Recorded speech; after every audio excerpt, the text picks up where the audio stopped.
હવે ધીરે ધીરે પુનઃ જે છે કે માધુર્ય રસથી પ્રભુ અંગીકાર કરશે, એ મારા હૃદયનો ભાવ છે. પછી આગળ તો જેને જે રીતે, અને ખૂબ આનંદ થઈ રહ્યો છે કે વૈષ્ણવો બધા ભાગ લઈ રહ્યા છે.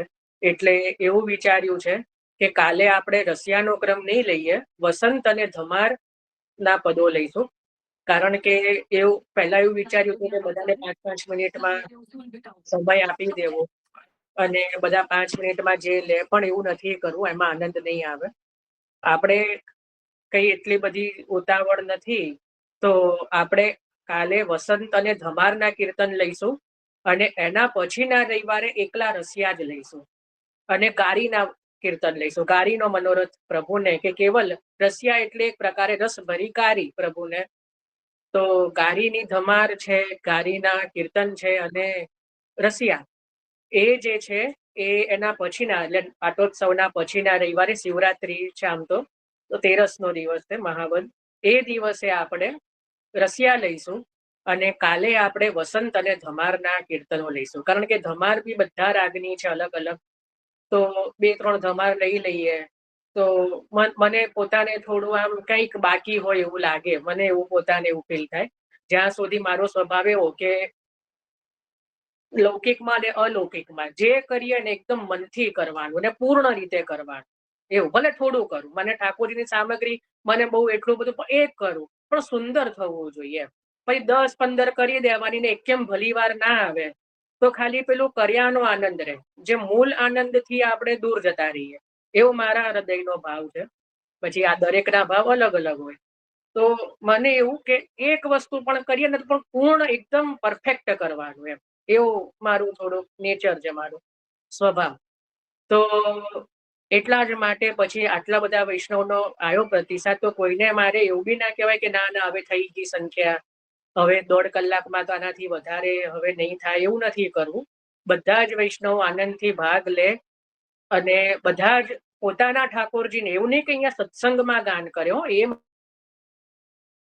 મારો ઉદ્દેશ્ય નથી. તમે બધા જ વૈષ્ણવો એકબીજાના કીર્તનો સાંભળો અને એની ફલશ્રુતિ શું કે બીજા દિવસે તમે તમારા ઠાકોરજીને એ પ્રમાણે ગઈને સંભળાવો ને, એ આ મારા પ્રયત્નની ફલશ્રુતિ છે.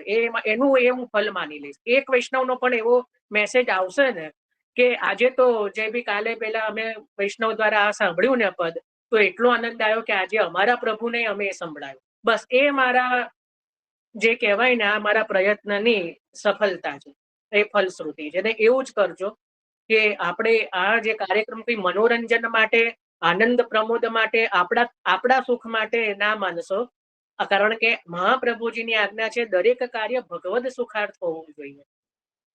તો કાલે પણ અને આ સત્સંગ જે પણ આપણે કરી રહ્યા છીએ, તો એના આપણે હંમેશા બે વસ્તુ હૃદયમાં રાખવી કે મહાપ્રભુજીનું નામ છે સ્વયશોગાન સંદૃષ્ટ હૃદયાંભોજ વિષ્ટર. સર્વોત્તમજીની અંદર સ્વયશોગાન સંદૃષ્ટ હૃદયાંભોજ વિષ્ટર. મહાપ્રભુજીનો સ્વભાવ કેવો છે કે જ્યાં ભગવદ ગુણગાન થતા હોય, જ્યાં પોતાના સેવકોના, શ્રી ઠાકોરજીના જ્યાં ભગવદ ગુણગાન થતા હોય, તો એ સાંભળીને આપ અત્યંત પ્રસન્ન થાય, જે મહાપ્રભુજીનો સ્વભાવ છે. તો એક તો શ્રી મહાપ્રભુજીની પ્રસન્નતા માટે, અને બીજું આપણે કઈક સેવામાં આગળ વધીએ, જ્યાં આપણે છીએ ત્યાંથી થોડા આગળ વધતા જઈએ, પ્રભુની સન્મુખ નિકટ થતા જઈએ. એ સત્સંગનો ફલ છે, એ જ ફલ છે. બરાબર. કોઈ બીજાને ઓર કો સમझे या नब समझे, हमारी तो इतनी समझ भली, ઠાકુર હમારે નંદ નંદન, ઠકુરાયણ વૃખભાન લલી. તો એ આપણા હૃદયમાં એ ભાવના દ્રઢ થાય ને, એ ઠાકુર નંદ નંદન ને ઠકરાણી વૃષભાન લલી કયા? કોઈ પૂછે કે કયા? કોઈ કે વ્રજમાં બિરાજતા, કોઈ કે અહીંયા બિરાજતા, કોઈ કે પેલી હવેલીમાં બિરાજતા. એ તો છે જ, એમાં કઈ ના નથી. જયારે હૃદયમાંથી એ ભાવ પ્રગટ થાય ને કે એ ઠાકુર નંદ નંદન ઠકરાણી વૃષભાન લલી, એ જે મારા માથે જે ઠાકુરજી બિરાજે છે, એને એમની સાથે વેણુ સ્વરૂપે જે સ્વામીને જે બિરાજે છે, તો એ યુગલ સ્વરૂપ જ મારા માટે જે છે એ મુખ્ય છે.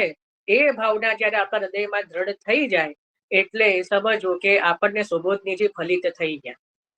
બરાબર. એટલે આપણો આ જે પ્રયત્ન છે એના માટે જ તો મુખ્ય કહેવાનું તાત્પર્ય એ કે આજે આનંદ બહુ હતો હૃદયમાં, બધા વૈષ્ણવોના મેસેજ આવે અને આખો દિવસ આજે વૈષ્ણવો જોડે કંઈક ને કંઈક વાર્તાલાપમાં ઘણો બધો જે કહેવાય કે આમ ફ્રી બેસી રહ્યો હું, ક્યાં તો કંઈક બીજું કરતો હું, પણ જ્યાં સમય મળે ત્યાં જોઉં તો 5-7 વૈષ્ણવના મેસેજ આયા જ હોય. 5-6 વૈષ્ણવના પછી એમની જોડે વાત થાય કે ભાઈ આ પદ લેશો, અને બધાના મેં પાછા ફોટા બી મંગાયા. મને ખબર હોય કે કયું છે, પણ એટલા માટે મંગાયા કે મતલબ તમે બી એ રીતે પ્રિપેર રહો કે ભાઈ આ લેવાનું છે, અને હું બી એકવાર નજર મારી લઉં કે ક્યાંય શબ્દમાં આદિમાં ક્યાંય એવું હોય તો, કારણ કે એક જ પંક્તિના 2 થી 3 પદો પણ ઘણી વાર મળતા હોય છે કે કોઈ એવા, તો એટલા માટે એક મારી નજર રહે એટલે થોડું બધા જોડે મેં ફોટા પણ મંગાયા કે જે પદ લેવાના છે એનો રાગ લખો અને એના ફોટા પણ મને મોકલો, ખબર હોય તો બી. તો એ રીતે થોડું રાખ્યું છે. હજી બીજા વૈષ્ણવોના પણ મેં હમણાં જ જોયા, મારું ધ્યાન ગયું તો પછી મને ખ્યાલ આવ્યો કે ના, વૈષ્ણવો બધાને સરખી રીતે આનંદ મળવો જોઈએ અને બધાને આપણે ન્યાય આપવાનો છે. એટલે કાલે આપણે વસંત અને ધમાર એ 2 લઈશું. એટલે જે લોકોએ રશિયામાં પોતાનું નામ લખ્યું છે તો એ થોડુંક હવે એક અઠવાડિયું રોકાઈ જજો, ઉપરથી વધારે પ્રેક્ટિસ કરવાનું, થોડું વધારે સમય રહેશે તો એ પણ સારું છે. ને પછી બીજા વૈષ્ણવો પણ બીજા રસિયા લઈ શકશે. તો આપણે કાલે વસંત અને ધમાર એ 2 લઈશું, બરાબર. એક તો એ વસ્તુ હતી. હવે આપણે કાલના ઉત્સવના, આજે આપણે જે સત્સંગ જે કરવાનું છે એ છે કાલનો ઉત્સવની ભાવ ભાવના જોવાની છે. કાલે કયો દિવસ છે? શ્રીનાથજીનો બહુ સુંદર. હવે હું જે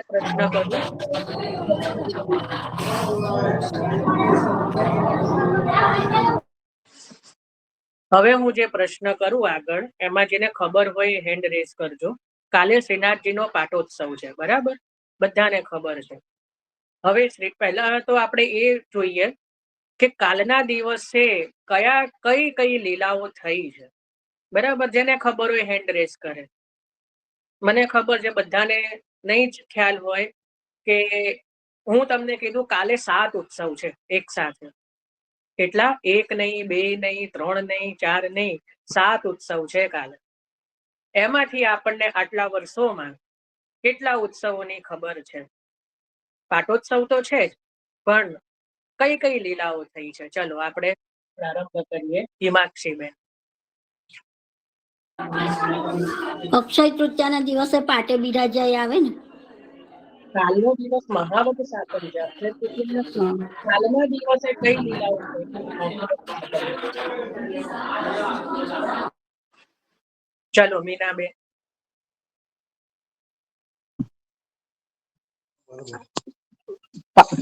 મહાવત સાતમના દિવસે શ્રીનાથજી બાબાએ ગિરધરજીને આજ્ઞા કરી કે મને તમારું નવું ઘર સતઘરા મથુરામાં છે તે જોવા માટે આવવું છે. અને તે વખતે ગુસાઈજી ગુજરાત દ્વારકાની ચોથી યાત્રાએ પધાર્યા હતા, ચોથી વખત પધારેલા હતા. એટલે ગિરધરજી હતા તો ખૂબ પ્રસન્ન થાય છે અને રથની તૈયારી કરે છે અને શ્રીનાથજી બાબાને પોતાના સ્કંદ ઉપર બિરાજમાન કરે છે અને સરસરાટ કરતા ગિરિરાજ ઉપરથી દાદર નીચે ઉતરી અને રથમાં પધરાવી અને મથુરા લઈ જાય છે. અને મથુરા સદગરામાં પાછળની સાઈડે ખોદાય છે, કેમ કે તે વખતે ઉપદ્રવ બહુ હતો અને બધા ભેગા થઈ જાય એટલે એવી રીતે ગુપ્ત રીતે એમને ત્યાં લઈ જાય છે. અને ત્યાં લઈ ગયા પછી રાજભોગમાં ખીર અને ખરમંડા ગૌજી બેટી ધરે છે અને આરૂગ આવે છે અને ત્યાર પછી ઓરી ખેલ કરે છે અને સર્વ સમર્પણ કરે છે. હવે આ ચિંતન કર્યું એ એક જ લીલા છે કે શ્રીજી સદઘરામાં પધારે. શ્રીનાથજી સદઘરામાં, આ એક લીલા થઈ. ચલો સુંદર. હજી બીજા 6 ઉત્સવ બાકી રહ્યા. હજી આપણે હું એડ કરીશ. આ બહુ સુંદર રીતે વર્ણન કર્યું મીનાબેન, બહુ સુંદર. પણ કમલા બેટીજીની પાસેથી ઠાકોરજી એ તો બધું બરાબર, પણ એવું કમલા બેટીજી નું નામ નથી આવતું. કોઈ બેટીજી એવી કોઈ એક બેટીજી. બરાબર છે. ઘણું સુંદર. બહુ સુંદર. આ ચાલો, ત્યારથી લાલનનો પ્રાગટ્ય દિવસ છે, મને એવું યાદ છે કદાચ. કોનો પ્રાગટ્ય દિવસ છે? કયા વૈષ્ણવે કીધું મને ખબર બી ના પડી. વાંધો નહીં. ચલો, આના સિવાય પછી વહુજીને ચાદર ઓઢાડી, ત્યારથી ચાદર ઓઢાડવાની પ્રણાલિકા ચાલુ થઈ, ત્યાર પછી ચાલુ થઈ. ત્યારથી નથી થઈ. એ પ્રસંગ જુદો છે, ચાદર ઓઢાડવાનો. ચાલો, એક લીલા આપણે સાંગ રચવાની પ્રથા પણ ત્યારથી ચાલુ થઈ. હા, પણ એ કઈ પાટોત્સવથી જ પ્રારંભ થઈ એવું નથી. એ તો પાછળથી ગિરધરજીએ સ્વાંગ ચાલુ કર્યા. પણ આ આખી લીલાને એક જ લીલા માનીશું કે શ્રીનાથજી સતઘરામાં પધાર્યા. બરાબર છે. હા, તો એ સુંદર. ચલો, એ તો છે જ, અને એ બધાને જ ખબર છે. પણ એના સિવાયની લીલાઓ કોઈને ખબર છે? એક કે બે બી હશે તો મને આનંદ થશે કે કોઈ એવું શોધી હોય કે કોઈને મળ્યો હોય. કારણ કે હું તમને ગ્રંથોમાં ખોલીને બતાવીશ. 84 વૈષ્ણવમાંથી બતાવીશ. એટલે વધારે 84 વૈષ્ણવ તો બહુ પાછો અભ્યાસ હોય.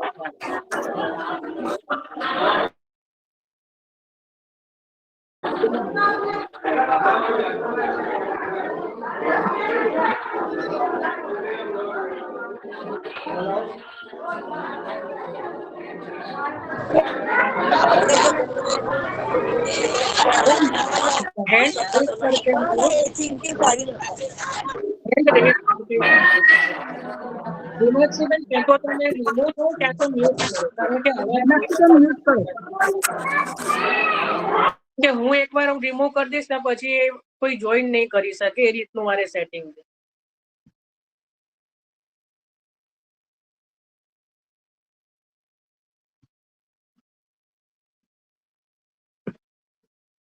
ચલો, બીજા કોઈ વૈષ્ણવને ખબર છે? શ્રી નવનીત પ્રિયાજીના પાટોત્સવ શ્રી નવનીત પ્રિયાજી, પણ કયો પાટોત્સવ? એટલે કેમ નવનીત પ્રિયાજી નો પાટોત્સવ? સુંદર, એક વસ્તુ સારી શોધી એમને. કાલે નવનીત પ્રિયાજી નો પાટોત્સવ કે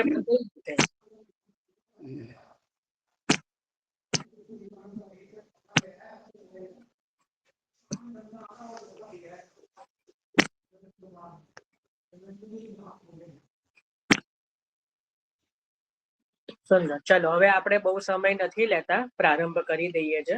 ચલો, 1 બાય 1 આપણે લીલાઓ નું ચિંતન પ્રારંભ કરીએ. આપણને બે તો મળ્યું, એક શ્રીનાથજીનો પાટોત્સવ, એક નવનીત પ્રિયાજીનો. સુંદર વાત છે. ચલો, એટલું તો મળ્યું.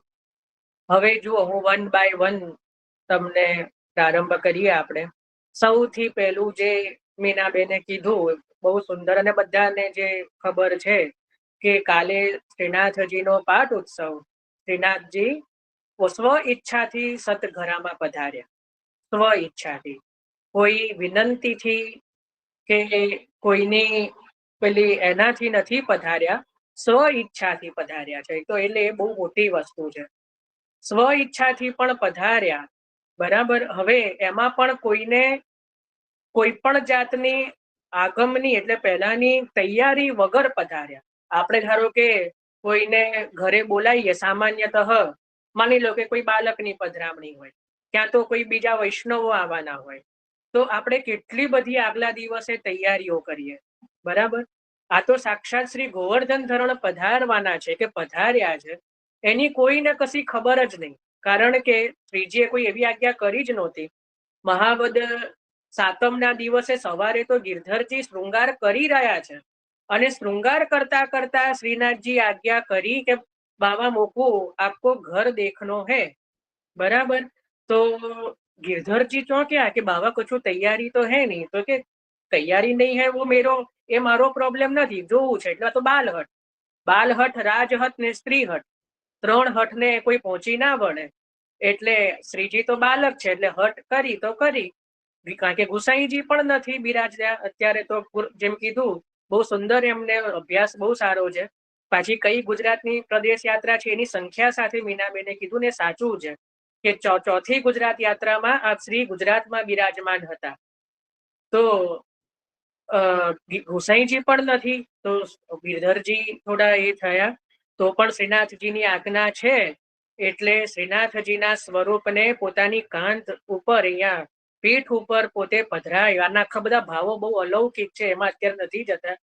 પણ જ્યારે પધરાયા અને એકલા હાથે આખા શ્રી ગોવર્ધન ધરણને પોતાના પીઠ ઉપર પધરાવા, તમે વિચાર કરો, કલ્પના કરો કઈ રીતે શક્ય છે. છતાં પણ એ શ્રી ગિરધરજીએ એટલું પોતાનું આપનું અદમ્ય જે કહેવાય મહાત્મય કે ઐશ્વર્ય એ ત્યાં પ્રગટ કર્યું કે શ્રી ગોવર્ધન ધરણને પોતાની પીઠ ઉપર પધરાઈને શ્રી ગિરિરાજજીથી નીચે પધરાયા. કારણ કે બીજા કોઈ એવા સેવક ટહુલવા એવા કોઈ એ સમય એટલા બધો કઈ હતું નહીં.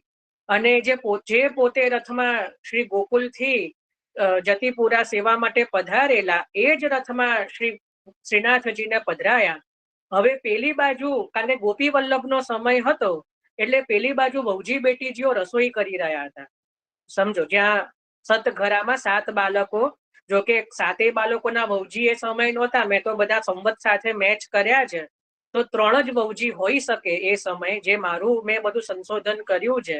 શ્રી ગિરધરજી, ગોવિંદરાયજી અને બાલકૃષ્ણજી, આટલા બાળકોના જ વિવાહ થયા હતા. જો સંવત 2-3 અલગ અલગ મળે છે, પણ એમાં એક જો કોમન સંવત લઈએ તો કઈ સંવત નીકળે છે? 1523. અહીંયા મેં બધું લખીને રાખ્યું છે, 1523. હવે એ સમયે ગોપીનાથજી પણ લીલામાં હતા. ગોપીનાથજી લીલા વિસ્તારી, રૂકમણી વહુજીએ પણ લીલા વિસ્તારેલી, એટલે રૂક્ષ્મણી વહુજી પણ નહોતા બિરાજતા. અને પદ્માવતી વહુજી સાથે તો વિવાહ થયા જ નહોતા, કારણ કે 27માં વિવાહ થયા. અને ગોસાઈજી તો બિરાજમાન નહોતા. એટલે કોણ એ સમયે હશે? આ એક આપણે જસ્ટ અનુમાન કરીએ છે. હું એવું નથી કહેતો હું 100% સાચો છું. આ મારું ખાલી મેં જે પ્રમાણેનું થોડું ચિંતન કર્યું છે ને જે મને સમજમાં આવ્યું ઐતિહાસિક સંવતો સાથે, તો એમાંથી 6 બાળકો, બરાબર, 6 બાળકો ગિરધરજીથી લઈને યદુનાથ સુધીજીના, કારણ કે પદ્માવતીજીના તો વિવાહ થયા જ નથી, તો ઘનશ્યામજી તો હોય જ નહીં, સીધી વસ્તુ છે. એટલે 6 બાળકો, 3 વહુજીઓ અને 4 બેટીજીઓ ગોસાઈજીના. કયા? શોભા, યમુના, કમલા, દેવકા, જેને 7 બાંધવનું સૌભાગ્ય રે રસના. તો આ રીતે 3 વહુજી ને 4 બેટીજી, એટલે 7 જણાના અને 6 બાળકો, આટલા સ્વરૂપો હોઈ શકે. હવે આમાં અલગ પણ હોઈ શકે. જો હું હજી પણ ચોખવટ કરું છું, કારણ કે સંવત એક મળતી નથી મથુરામાં સતઘરામાં પધારવાની, પણ જે સૌથી નિકટની સંવત જે પ્રાપ્ત થાય છે આ 1623 છે, બરાબર. એટલે 1623 સંવત આપણે કાઢીને બેસીએ તો એ સમયે કયા સ્વરૂપો, એટલે કયા ત્યાં બાળકો, વહુજી, બેટીજીઓ હશે, એના ઉપર મેં થોડું ચિંતન કરેલું. કારણ કે સામાન્યતઃ આપણે જો આવું જ બોલીએ છીએ કે 7 બાળકો અને 7 વહુજીઓ બિરાજમાન હતા, બધાને એવું જ હોય છે. મારા મનમાં પણ એવું જ હતું, પણ મારું થોડો શું ખનન ખોદન કરવાનો થોડો નેચર ખરો, એ વાંચીને મને સંતોષ ના થાય. હું થોડું ઐતિહાસિક, થોડું મારું ઇતિહાસમાં થોડું મને વધારે રસ છે, તો સંવત લઈને બેઠો. પછી મને એકદમ ખબર પડી કે ના, તો પછી આવું હોય. કારણ કે ત્યારે તો ગોકુલનાથજીના પણ વિવાહ નથી થયેલા. ગોકુલનાથજીના વિવાહના પણ 2-3 સંવતો મળે છે. એટલે મેક્સિમમ વધારેમાં વધારે જઈએ ને તો બી ગોકુલનાથજીના વિવાહ સુધીનો સમય મળે એમ, કદાચ. એ મને તો બહુ ઓછું લાગે છે. પણ રઘુનાથજી ને યદુનાથજીના તો વિવાહ શક્ય જ નથી એ સમયે, કારણ કે યદુનાથજીના વિવાહ થયા 1530માં અને શ્રીનાથજી પધાર્યા છે 23માં. એટલે મહારાણી વહુજી પણ ના જ હોય, ને રઘુનાથજીના પણ વહુજી ના હોય, જાનકી વહુજી. એટલે એ તો સ્પષ્ટ છે, બરાબર. આ મારું ઐતિહાસિક જે છે એ તારણ છે, બરાબર. એટલે એમાં જેને ખબર પડે ઠીક છે, ના પડે તો આ તો જેને રસનો વિષય છે. તો આટલા સ્વરૂપો એ સમય હશે. ગિરધરજી તો શ્રીનાથજીની સેવામાં પધાર્યા, એટલે ગોવિંદરાયજી, બાલકૃષ્ણજી, ગોકુલનાથજી, રઘુનાથજી ને યદુનાથજી સતઘરાની અંદર સેવામાં હતા. અને જે પણ 3 વહુજીઓ અને બેટીજીઓ એ રસોઈની પરચારગી આદિ બધું કરી રહ્યા હતા. હવે વિચારો, પહેલાના સમયના જે ઘર હોય ને, એમાં એવું નહોતું કે હા, ઉપદ્રવનું કારણ તો ખરું, પણ ઘરના જે મકાનો હોય ને એના દરવાજા બહુ નાના રહેતા. તમે અત્યારે પણ જે જૂના સમયના ઘરો જેને જોયા હોય ને, ખડકીના ઘર હોય કે ચોકના, એમાં બહુ મોટા દરવાજાઓ નહોતા રાખવામાં આવતા, અને લાકડાના દરવાજા ને બધું હોય. એટલે આગળથી પધારવું પણ હોય ને શ્રીનાથજીને દરવાજાથી, તો પધારી શકે એમ જ નહોતું, કારણ કે દરવાજા જ એટલે એટલા મોટા સમયે બનતા જ નહોતા. તો તો શ્રીનાથજી આમે છે તો ચોર જ. અત્યારે તો હોળી ખેલના દિવસો છે એટલે પ્રભુને ગારી દેવાય, જન્મથી જ ચોર છે એટલે આમે ચોરને સીધા દરવાજે આવવું ગમે નહીં. ચોર હંમેશા પાછલા બારણે જ આવે. તો સદઘરામાં પધાર્યા તો પધાર્યા, પણ એટલું બધું પોતાની ઠકુરાઈ કે પછીતની દિવાલ તોડીને પધાર્યા. એટલે પાછળની દિવાલ તોડવી પડી શ્રીનાથજીને પધરાવા. એટલે જે દિવાલ એ પાછી ગિરધરજીએ તોડી, કારણ કે કોને બોલાવે, કોઈને ખબર જ નથી કે શ્રીજી પધાર્યા. એટલે ગિરધરજી તો સીધી દિવાલ તોડવાની પાછળની ચાલુ કરી, અવાજ આવ્યો એટલે બધા બાળકો દોડ્યા કે શું થયું. તો ખબર પડી કે રથમાં તો શ્રીનાથજી પીરા પધાર્યા છે. એટલે બધા ચોંક્યા કે અરે બાપરે, કારણ કે આપણને થોડુંક અચાનક જ કોઈ આપણા ત્યાં આવે તો આપણને ગભરામણ થાય. હતા તો સાક્ષાત શ્રીનાથજી આવ્યા, એમનો નેગ રાગ ભોગ વૈભવ અચાનક પ્રસન્નતા પણ થાય ને પેલું એ થાય કે કઈ તૈયારી નથી. તો પધરાય, હવે પધાર્યા છે તો એવું તો હવે એટલે પધાર્યા પછી દિવાલ તોડીને પધાર્યા. અને એ સમયે જે છે બહુજી ને બધા ગોપી વલ્લભ ભોગની તૈયારી કરી રહ્યા હતા. તો ગોપી વલ્લભ ભોગમાં જે છે ખીર તો આવે, પણ હવે શ્રીજી પધાર્યા અને જ્યાં સુધી બાપ પધારે બિરાજે ત્યાં સુધીનો સમય તો મળી ગયો થોડો. એટલે તાત્કાલિક ધોરણે ખરમંડાની સામગ્રી સિદ્ધ કરી. જ્યારે શ્રીનાથજી પધાર્યા ત્યારે શ્રીજી પધાર્યાની આનંદમાં ખુશીમાં ખરમંડાની સામગ્રી સિદ્ધ કરી અને એ જ સમયે પ્રભુને શ્રમ ભોગ સાથે, કારણ કે પધાર્યા એટલે શ્રમ થયો ને, તો શ્રમ ભોગ સાથે ગોપી વલ્લભ ભોગ પણ ધરવામાં આવ્યો. અને એમાં આ વિશેષ રૂપે ખરમંડા વહુજીઓએ, જેટલા પણ વહુજી એ સમય હતા એ બધાએ પોતાના હસ્તથી વહુજી બેટીજી બધાએ ત્યાં પ્રભુને ભોગ ધર્યો. એટલે ત્યારથી લઈને આજ સુધી જે છે ખરમંડા અવશ્ય જે છે એ ક્રમ બધા જ ઘરોમાં છે. બરાબર. આ પહેલી એક લીલા થઈ. આમાં કોઈને કઈ, આ તો બધાને ખબર છે. બરાબર. હવે બીજી, હા બોલો દો. શ્રી ગિરધરજીએ જ પધરાવ્યા શ્રીનાથજીને. તો કોણ પધરાવે? એટલે ગુસાઈજીની આજ્ઞા વિના ક્યાંથી આજ્ઞા લેવા જાય? ત્યાર તો વોટ્સઅપ હતું જ નહીં. નહીતર તો વોટ્સઅપ બોલો કોલ કરીને પૂછી લે. એટલે તો એ જ વસ્તુ છે કે ગુસાઈજીને પણ ખબર નહીં. ગુસાઈજીને તો જયારે 6 મહિના જયારે નરસિંહ ચૌદસના દિવસે પાછા પધાર્યા અને ગિરિરાજજી ઉપર તાત્કાલિક પધરાયા અને રાજભોગ પેલો શયન ભોગના સમયે રાજભોગ આવ્યો ત્યારે શ્રી ગુસાઈજીએ જાણ્યું કે શ્રીજી તો સદગરામાં પધારીને આવ્યા. બાકી ગુસાઈજીને પણ ખબર નથી. એટલું બધું. અને ત્યારે સેવામાં તો એવા મગ્ન છે બધા બાળકો, કારણ કે શ્રીનાથજીનો નેક વૈભવ બધો સાચવવો કે પત્ર લખવાનો પણ સમય નથી કે ગુસાઈજીને પત્ર લખીને આપણે સમાચાર આપીએ કે શ્રીજી પધાર્યા છે. આ તો જયારે ગુસાઈજીનો પત્ર ગિરધરજી ઉપર આવ્યો સતગરામાં કે અબ હમ વાપિસ પધાર રહે નૃસિંહ ચૌદસ કો મુહૂર્ત હે, તો પહેલે ગુસાઈજીનો નિયમ એવો હતો કે જયારે કોઈ પણ પ્રદેશ કરીને આવે એટલે પહેલા શ્રીનાથજીને દંડવત કરે અને પછી સતગરામાં પધારે. માલવિકાબેન માઇક મ્યુટ કરો. હા, હાલો. હા, જય શ્રી કૃષ્ણ. હા, શ્રી ગોવર્ધનધર પ્રભુ વ્રજમાંથી મેવાડમાં પધાર્યા ત્યારે નાથદ્વારામાં પણ સંવત 1728 ના મહાવત સાતમે જ પાટે બિરાજ્યા. બહુ સુંદર. ચલો 3 વસ્તુ મળી. સરસ. એના હજી પછી બીજું, તેમજ સંવત 1864 માં ઘસિયાળથી પાછા નાથ દ્વારા પધાર્યા ત્યારે પણ આજના દિવસે જ પાટ બિરાજ્યા. સરસ. ચાલો. હા, આ કારણથી મહાવત સાતમ શ્રી નાથજીનો પાટોત્સવ તરીકે મનાવાય છે. સરસ. સરસ. સુંદર. સારો પ્રયત્ન છે. તો આપણે મૂળ અત્યારે આપણે મથુરામાં હતા તો મથુરામાં આવી જઈએ. તો હવે આવું થાય છે ને, વચ્ચે થોડી લિંક તૂટે છે. આપણે શું ચિંતન કરી રહ્યા હતા? હા, એટલે નૃસિંહ ચતુર્દશીનું મુહૂર્ત. હા હા, ગોપી વલ્લભ ભોગ ધર્યો હતો. તમે ડાયરેક્ટ અનમ્યુટ કરીને ના બોલો, તમે હેન્ડ રેઝ કરો. હું બધાને સમય આપું છું, કારણ કે મારી વચ્ચે લિંક તૂટે છે ને તો થોડું મને પ્રોબ્લેમ થાય છે. તો ગુસાઈજીનો નિયમ એવો હતો કે જ્યારે આપ કોઈ પરદેશ કરીને પધારે તો પહેલા આપ શ્રીજીને દંડવત કરવા હંમેશા પધારે અને પછી જે છે સદગરામાં પધારતા. આવો શ્રી ગુસાઈજીનો નિયમ હતો.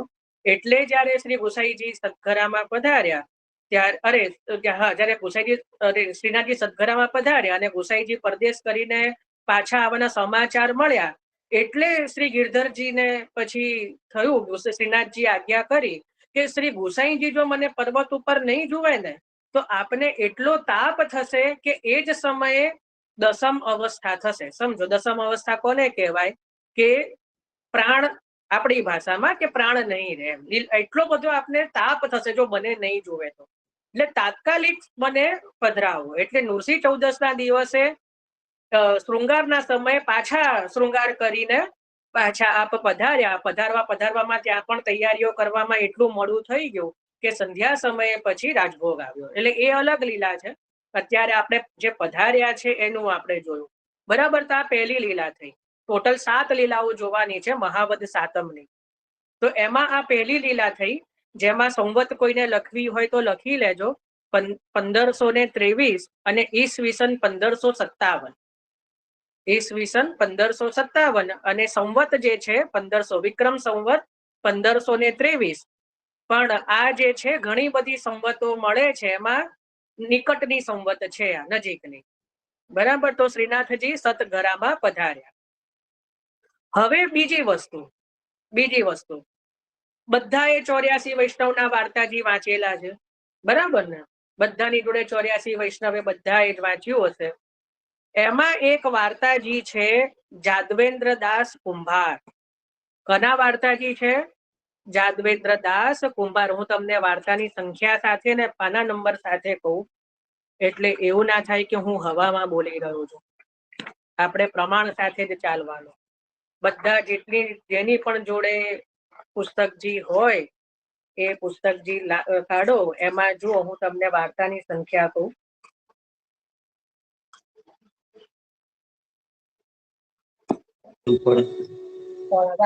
અવાજ 25મી વાર્તા. હા, એ જે વાર્તા છે 25, જાદવેન્દ્રદાસ કુંભાર. જો આપની પાસે આ ઇન્દોરનું પુસ્તક હોય તો પાના નંબર 165. અત્યારે લખી રાખો, પુસ્તક ના હોય તો બી. પાના નંબર છે 165. એની અંદર છે વાર્તા પ્રસંગ 2. શું છે? વાર્તા પ્રસંગ 2. વાર્તાજી છે જાદવેન્દ્રદાસ કુંભાર. હવે એની અંદર આવે છે કે એક સમય શ્રી ગુસાઈજી ગોકુલ में હતે. શ્રી ગોકુલ में સો એક દિન પ્રહર 1.5 રાત્રિ ગઈ. સો ફાગુન વદી સાતમ. ફાગુન વદ સાતમ એટલે મહાવદ સાતમ આપણી, કારણ કે વ્રજ પ્રમાણે ફાગણ વદ સાતમ અને આપણા પ્રમાણે મહાવદ સાતમ. સો ફાગુન વદી સાતમ કો દિન હતો.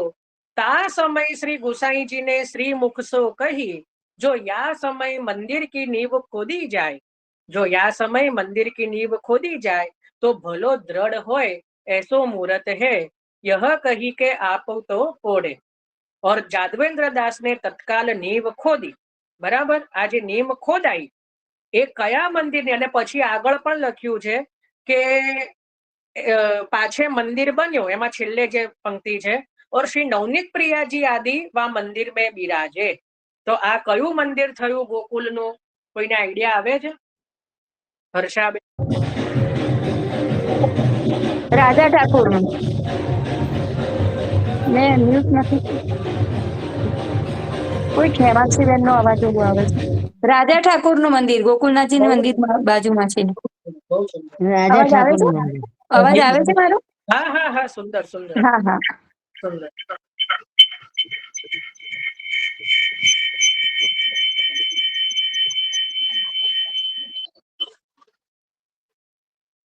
જો વૈષ્ણવ કોઈના માટે છે ને, હું બહુ કઠોર ના થઈ શકું, વૈષ્ણવ છે, પણ હવે જો ત્રીજી વખત થયું ને કે ડાયરેક્ટ કોઈએ અનમ્યુટ કર્યું અને બહુ અવાજ આવ્યો ને, તો હું ખરેખર હવે રિમૂવ કરી દઈશ, કારણ કે મારે થવું પડશે બીજા વૈષ્ણવો માટે. બરાબર. એટલે તમને જવાબ આપવાનો ઉત્સાહ છે, આનંદની વસ્તુ છે, પણ હેન્ડ રેઝ કરો, હું તમને બધાને મોકો આપીશ. બરાબર. આપણે મહાપ્રભુજીની કૃપાથી ચર્ચા માટે જ ભેગા થયા છીએ, પણ બીજા વૈષ્ણવોને અસુખ થાય એવું આપણે નહીં કરીએ. બરાબર. તો સૌથી બહુ સુંદર વાત કરી હર્ષાબેને કીધું કે રાજા ઠાકુરનું જે મંદિર બન્યું એની નીવ કયા દિવસે ખોદાઈ? તો જે કે છે મહાવદ સાતમના દિવસે શ્રી ગુસાઈજીના આજ્ઞાથી. એ સમય સુધી શ્રી ગોકુલમાં કોઈ એવું સ્વતંત્ર મંદિર ગુસાઈજીનું હતું નહીં. બરાબર. તો જે સૌથી પહેલી નીવ આપણા માર્ગની અને રાજા ઠાકુર મંદિરની શું વેલ્યુ છે ને, શું મહત્વ છે એ હું આગળ કહું છું પછી. પણ એ જે નીવ ખોદાઈ ને રાજા ઠાકુર મંદિરની, એ પણ મહાવદ સાતમ છે. બરાબર, મહાવદ સાતમના દિવસે. હવે જે રાજા ઠાકુરનું મંદિર બન્યું, હવે ત્રીજી લીલા, એમાં શ્રી નવનીત પ્રિયાજી આદિ સ્વરૂપોને જે ગુસાઈજીએ પધરાવ્યા ને, એ દિવસ પણ મહાવદ સાતમ છે. હવે એનું પ્રમાણ શું? પ્રમાણ હોય ને, હું કહું એ પ્રમાણ નહીં. કીર્તનની અંદર, રસંતની અંદર હરિરાયજીની એક વધાઈ છે, જેને ખ્યાલ હોય સારી વસ્તુ છે, ના હોય તો લખી લો, ખોલીને જોઈ લેજો. ધની ધની શુભ દિન આજ, શ્રી ગોકુલ સુખ બાસ બસે શ્રી વિઠ્ઠલેશ મહારાજ. અને આ બીજું કોઈ નથી કહ્યું, હરિરાયજીની વધાઈ છે, હરિરાયજી. અને એની અંદર મહાવદ સાતમના દિવસનું વર્ણન છે. અને એની અંદર આપ શ્રી એવું કહી રહ્યા છે કે આજનો દિવસ ધન્ય છે કે શ્રી ગુસાઈજી શ્રી વિઠ્ઠલનાથજીએ આજે શ્રી ગોકુલ સુખ વાસ કર્યો. એટલે ક્યાં વાસ કર્યો છે? કારણ કે ત્યારે તો એક જ જે મંદિર હતું એ હતું રાજા ઠાકુર મંદિર. એટલે રાજા ઠાકુર મંદિરની અંદર જયારે નવનીત પ્રિયાજી આદિને પાઠ પધરાયા, બધા જ સ્વરૂપો જયારે બધા પધાર્યા, એ દિવસ પણ મહાવદ સાતમનો છે. કે મહાવદ સાતમે શ્રી ગોસાઈજીએ શ્રી ગોકુલ દ્રઢવાસ કર્યો છે. કઈ લીલા થઈ? શ્રી ગોકુલમાં શ્રી ગોસાઈજીએ જે દ્રઢ વાસ કર્યો અને રાજા ઠાકુર મંદિરની અંદર જે નવનીત પ્રિયાજી સહિત બધા સ્વરૂપો પધરાયા. બરાબર. તો આ ત્રીજી લીલા થઈ. અને રાજા ઠાકુર મંદિરનું મને એટલા માટે મને બહુ એમાં વિશેષ એટલે છે કારણ કે તમે ધ્યાનથી જોશો ને 84-252 ભગવદીઓના વાર્તાજીમાં જ્યાં જ્યાં એવું વર્ણન આવે છે કે શ્રી ગોકુલમાં આ લીલા થઈ, જેમ કે હું તમને એક એક્ઝામ્પલ આપું કે કાન્હરબાઈના ઘરે નિત્ય ગુસાઈજીના ઘરેથી પાતાલ જતી, બરાબર, આ ગોકુળની લીલા છે. તો એમાં ગુસાઈજીનું ઘર એટલે કયું સમજવાનું? તો આ રાજા ઠાકુર મંદિર. તો રાજા આપણે 252 ભગવદીયની અંદર પણ એટલા બધા વૈષ્ણવો છે કે રાજા ઠાકુર મંદિરમાં જેમણે બ્રહ્મ સંબંધ લીધા છે. આ એવું સ્થળ છે. એટલે પુષ્ટિ માર્ગનું બહુ પ્રમુખ સ્થળ છે આપણું, કે શ્રી ગોકુલની અંદર જે મુખ્ય સ્થળ કહેવાય કે જે ગોકુલની અંદર ત્યારે તો આખું એવું કહેવાય છે કે વેરાન હતું, પછી ધીમે ધીમે ધીમે આ નવું ગોકુલ કહેવામાં આવે છે. અને ગુસાઈજીએ એને આપણી ભાષામાં ડેવલપ કર્યું, વિકસાવ્યું. તો એમાં જે નીવ ખોદી ને, કારણ એ રાજા ઠાકુર મંદિરથી નીવ ખોદાઈ, તો એ મહાવદ સાતમના દિવસથી અને જે અંદર ઠાકોરજી પધાર્યા એ મંદિરમાં ગોસાઈજીએ જયારે બધા બાળકો સહિત, અને એ કયો દિવસ હતો એ અમારે અહીંયા રહી ગયો છે લખવાનો, પણ ત્યારે તો બધા જ બાળકો હતા, 7 બાળકો. જયારે રાજા ઠાકુર મંદિરમાં શ્રી ગોસાઈજી પધાર્યા ને ત્યારે કારણ કે ઘનશ્યામજીનું પ્રાગટ્ય પણ ગોકુલના રાજા ઠાકુર મંદિરમાં છે. ઘનશ્યામજીનું પ્રાગટ્ય પણ ગોકુલની અંદર થયું છે અને રાજા ઠાકુર મંદિરમાં જ થયું છે. એટલે ત્યાં તો ઘનશ્યામજીનો પણ ત્યાં સમાવેશ થઈ ગયો, સાતમા લાલજીનો. સમજ પડી? એટલે શ્રી આ મંદિરની જોડે એટલી બધી યાદો જોડાયેલી છે, એટલા બધા પ્રસંગો જોડાયેલા છે, એટલા બધા ભગવદીઓ એ ત્યાં જે કહેવાય પધાર્યા હશે. આપણે ત્યાં તમને બહુ મજાની વાત કહું, અષ્ટસખાઓની પણ વાર્તાઓમાં સુરદાસજી ક્યારેક ગુસાઈજીના ઘરે આવીને કીર્તન કરતા એવું વર્ણન મળે છે. તો એ સતઘરા નહીં હો, એ આ રાજા ઠાકુર મંદિર સમજવાનું. પછી ક્યારેક પરમાનંદદાસજી આવતા, કે પછી કુંભનદાસજીને તો લાવવાનો પ્રયત્ન કર્યો ગોકુલનાથજીએ, પણ કુંભનદાસજીએ જમનાજીને પાર કર્યા નહીં. એટલે બાકી ગોકુલનાથજીનો મનોરથ હતો કે કુંભનદાસજી પણ એક વખત રાજા ઠાકુર મંદિરમાં પધારે. આ વાર્તાજીઓમાં છે. પણ કુંભનદાસજીએ ક્યારે પણ શ્રી યમુનાજી પાર કર્યા નથી, ચરણ પોતે યમુનાજીમાં ધર્યા નથી. એટલે એક કુંભનદાસજી એવા છે કે જે ક્યારે પણ ગોકુલ આવ્યા નથી, એ હંમેશા જતીપુરામાં જ રહ્યા છે. તો કુંભનદાસજી સિવાય બધા જેટલા પણ અષ્ટછાપ ભગવદીઓ છે એ આ રાજા ઠાકુર મંદિરમાં જ બેસીને નવનીત પ્રિયાજીને કીર્તન સંભળાવતા. એવું આ સ્થળ છે. વિચાર કરો કેવો એ સમયનો વૈભવ હશે. કે એને વિષ્ણુદાસ છીપા જે આવે છે ને કે દ્વાર પે જે ચોકીદારી કરતા, આપણી ભાષામાં પહેરો કરતા, એ પણ આ રાજા ઠાકુર મંદિર, જ્યાં રાજા ઠાકુરની મંદિરની બહાર જે ચોતરો છે ને, જે ત્યાં જે ગયા હોય એને ખબર હોય ત્યાં પેલા બહાર આપ જે શું કહેવાય એને ઉંબરા જેવું નહીં પણ જે ત્યાં થાંભલીએ છે બહારની બાજુમાં છે ત્યાં જ બેસીને કદાચ વિષ્ણુદાસજી જે છે એ ત્યાં પહેરેદારી કરતા હશે એવું આપણે અનુમાન કરી શકીએ. તો આ એ પ્રગટ લીલા છે વૈષ્ણવ. જ્યારે પણ આપણે ગોકુલમાં જઈએ તો બધે જ જઈએ પણ રાજા ઠાકુર મંદિર જોઈએ તો આપણને આ બધું ભાવ હૃદયમાં આવવા જોઈએ એવો મારો મત છે, આ મારો ભાવ છે. તો કારણ કે જેટલા પણ પ્રસંગો શ્રી ગોસાઈજીના ગોકુલ સાથે જોડાયેલા છે એમાંથી ઘણા બધા જે છે આ રાજા ઠાકુર મંદિરમાં જ થયા છે. તો આ ત્રીજી લીલા છે કે શ્રી ગોસાઈજીએ શ્રી ગોકુલ દ્રઢ વાસ કર્યો એ પણ મહાવદ સાતમનો દિવસ છે. અને એનું પ્રમાણ ક્યાં છે? તો એનું પ્રમાણ છે કે આ ધન ધન શુભ દિન ધન શ્રી ધન દિન આજ શ્રી ગોકુલ સુખ બાસ બસે શ્રી વિઠ્ઠલેશ મહારાજ હરિરાયજીની વસંતની ધમાર. અરે વસંતનું પદ એ જે છે એનું પ્રમાણ છે. બરાબર. તો આ 3 લીલા થઈ. હવે ચોથી જઈએ આપણે. ચોથી જે છે કે આ કાલે શ્રી ગોકુલચંદ્રમાજી. હા બોલો રાજનભાઈ. જય શ્રી કૃષ્ણ. જય શ્રી કૃષ્ણ. આપે જે વાત કરી ને કે રાજા ઠાકોરમાં બધા બાળકો સાથે પ્રભુ બિરાજ્યા છે, તો એક પદ એવું છે કે ખેલત વસંત વિઠ્ઠલેશ્વરાય. હા, તો એની અંદર બધા બાળકોના નામ બી આવે છે અને બધા અષ્ટસખાઓના નામ પણ છે. તો એ લીલા કેમ ગોકુળ શ્રીમદ ગોકુળમાં થઈ કે મથુરામાં થઈ છે, સદગરામાં થઈ છે? જો એ જે બધા પદો છે ને એ ભાવાત્મક રીતે કહી શકાય, એને ઐતિહાસિક દ્રષ્ટિએ જોવાની જરૂર નથી. બરાબર. એ તો જસ્ટ જેમ વર્ણન કર્યું હોય જ્યાં એ રીતે છે, એને ઐતિહાસિક દ્રષ્ટિએ જોવાની જરૂર નથી. કારણ કે એમાં તો 8 સખાના નામ છે. હવે કુંભનદાસજી તો ગોકુલ પધાર્યા જ નથી, મેં હમણાં જ કીધું.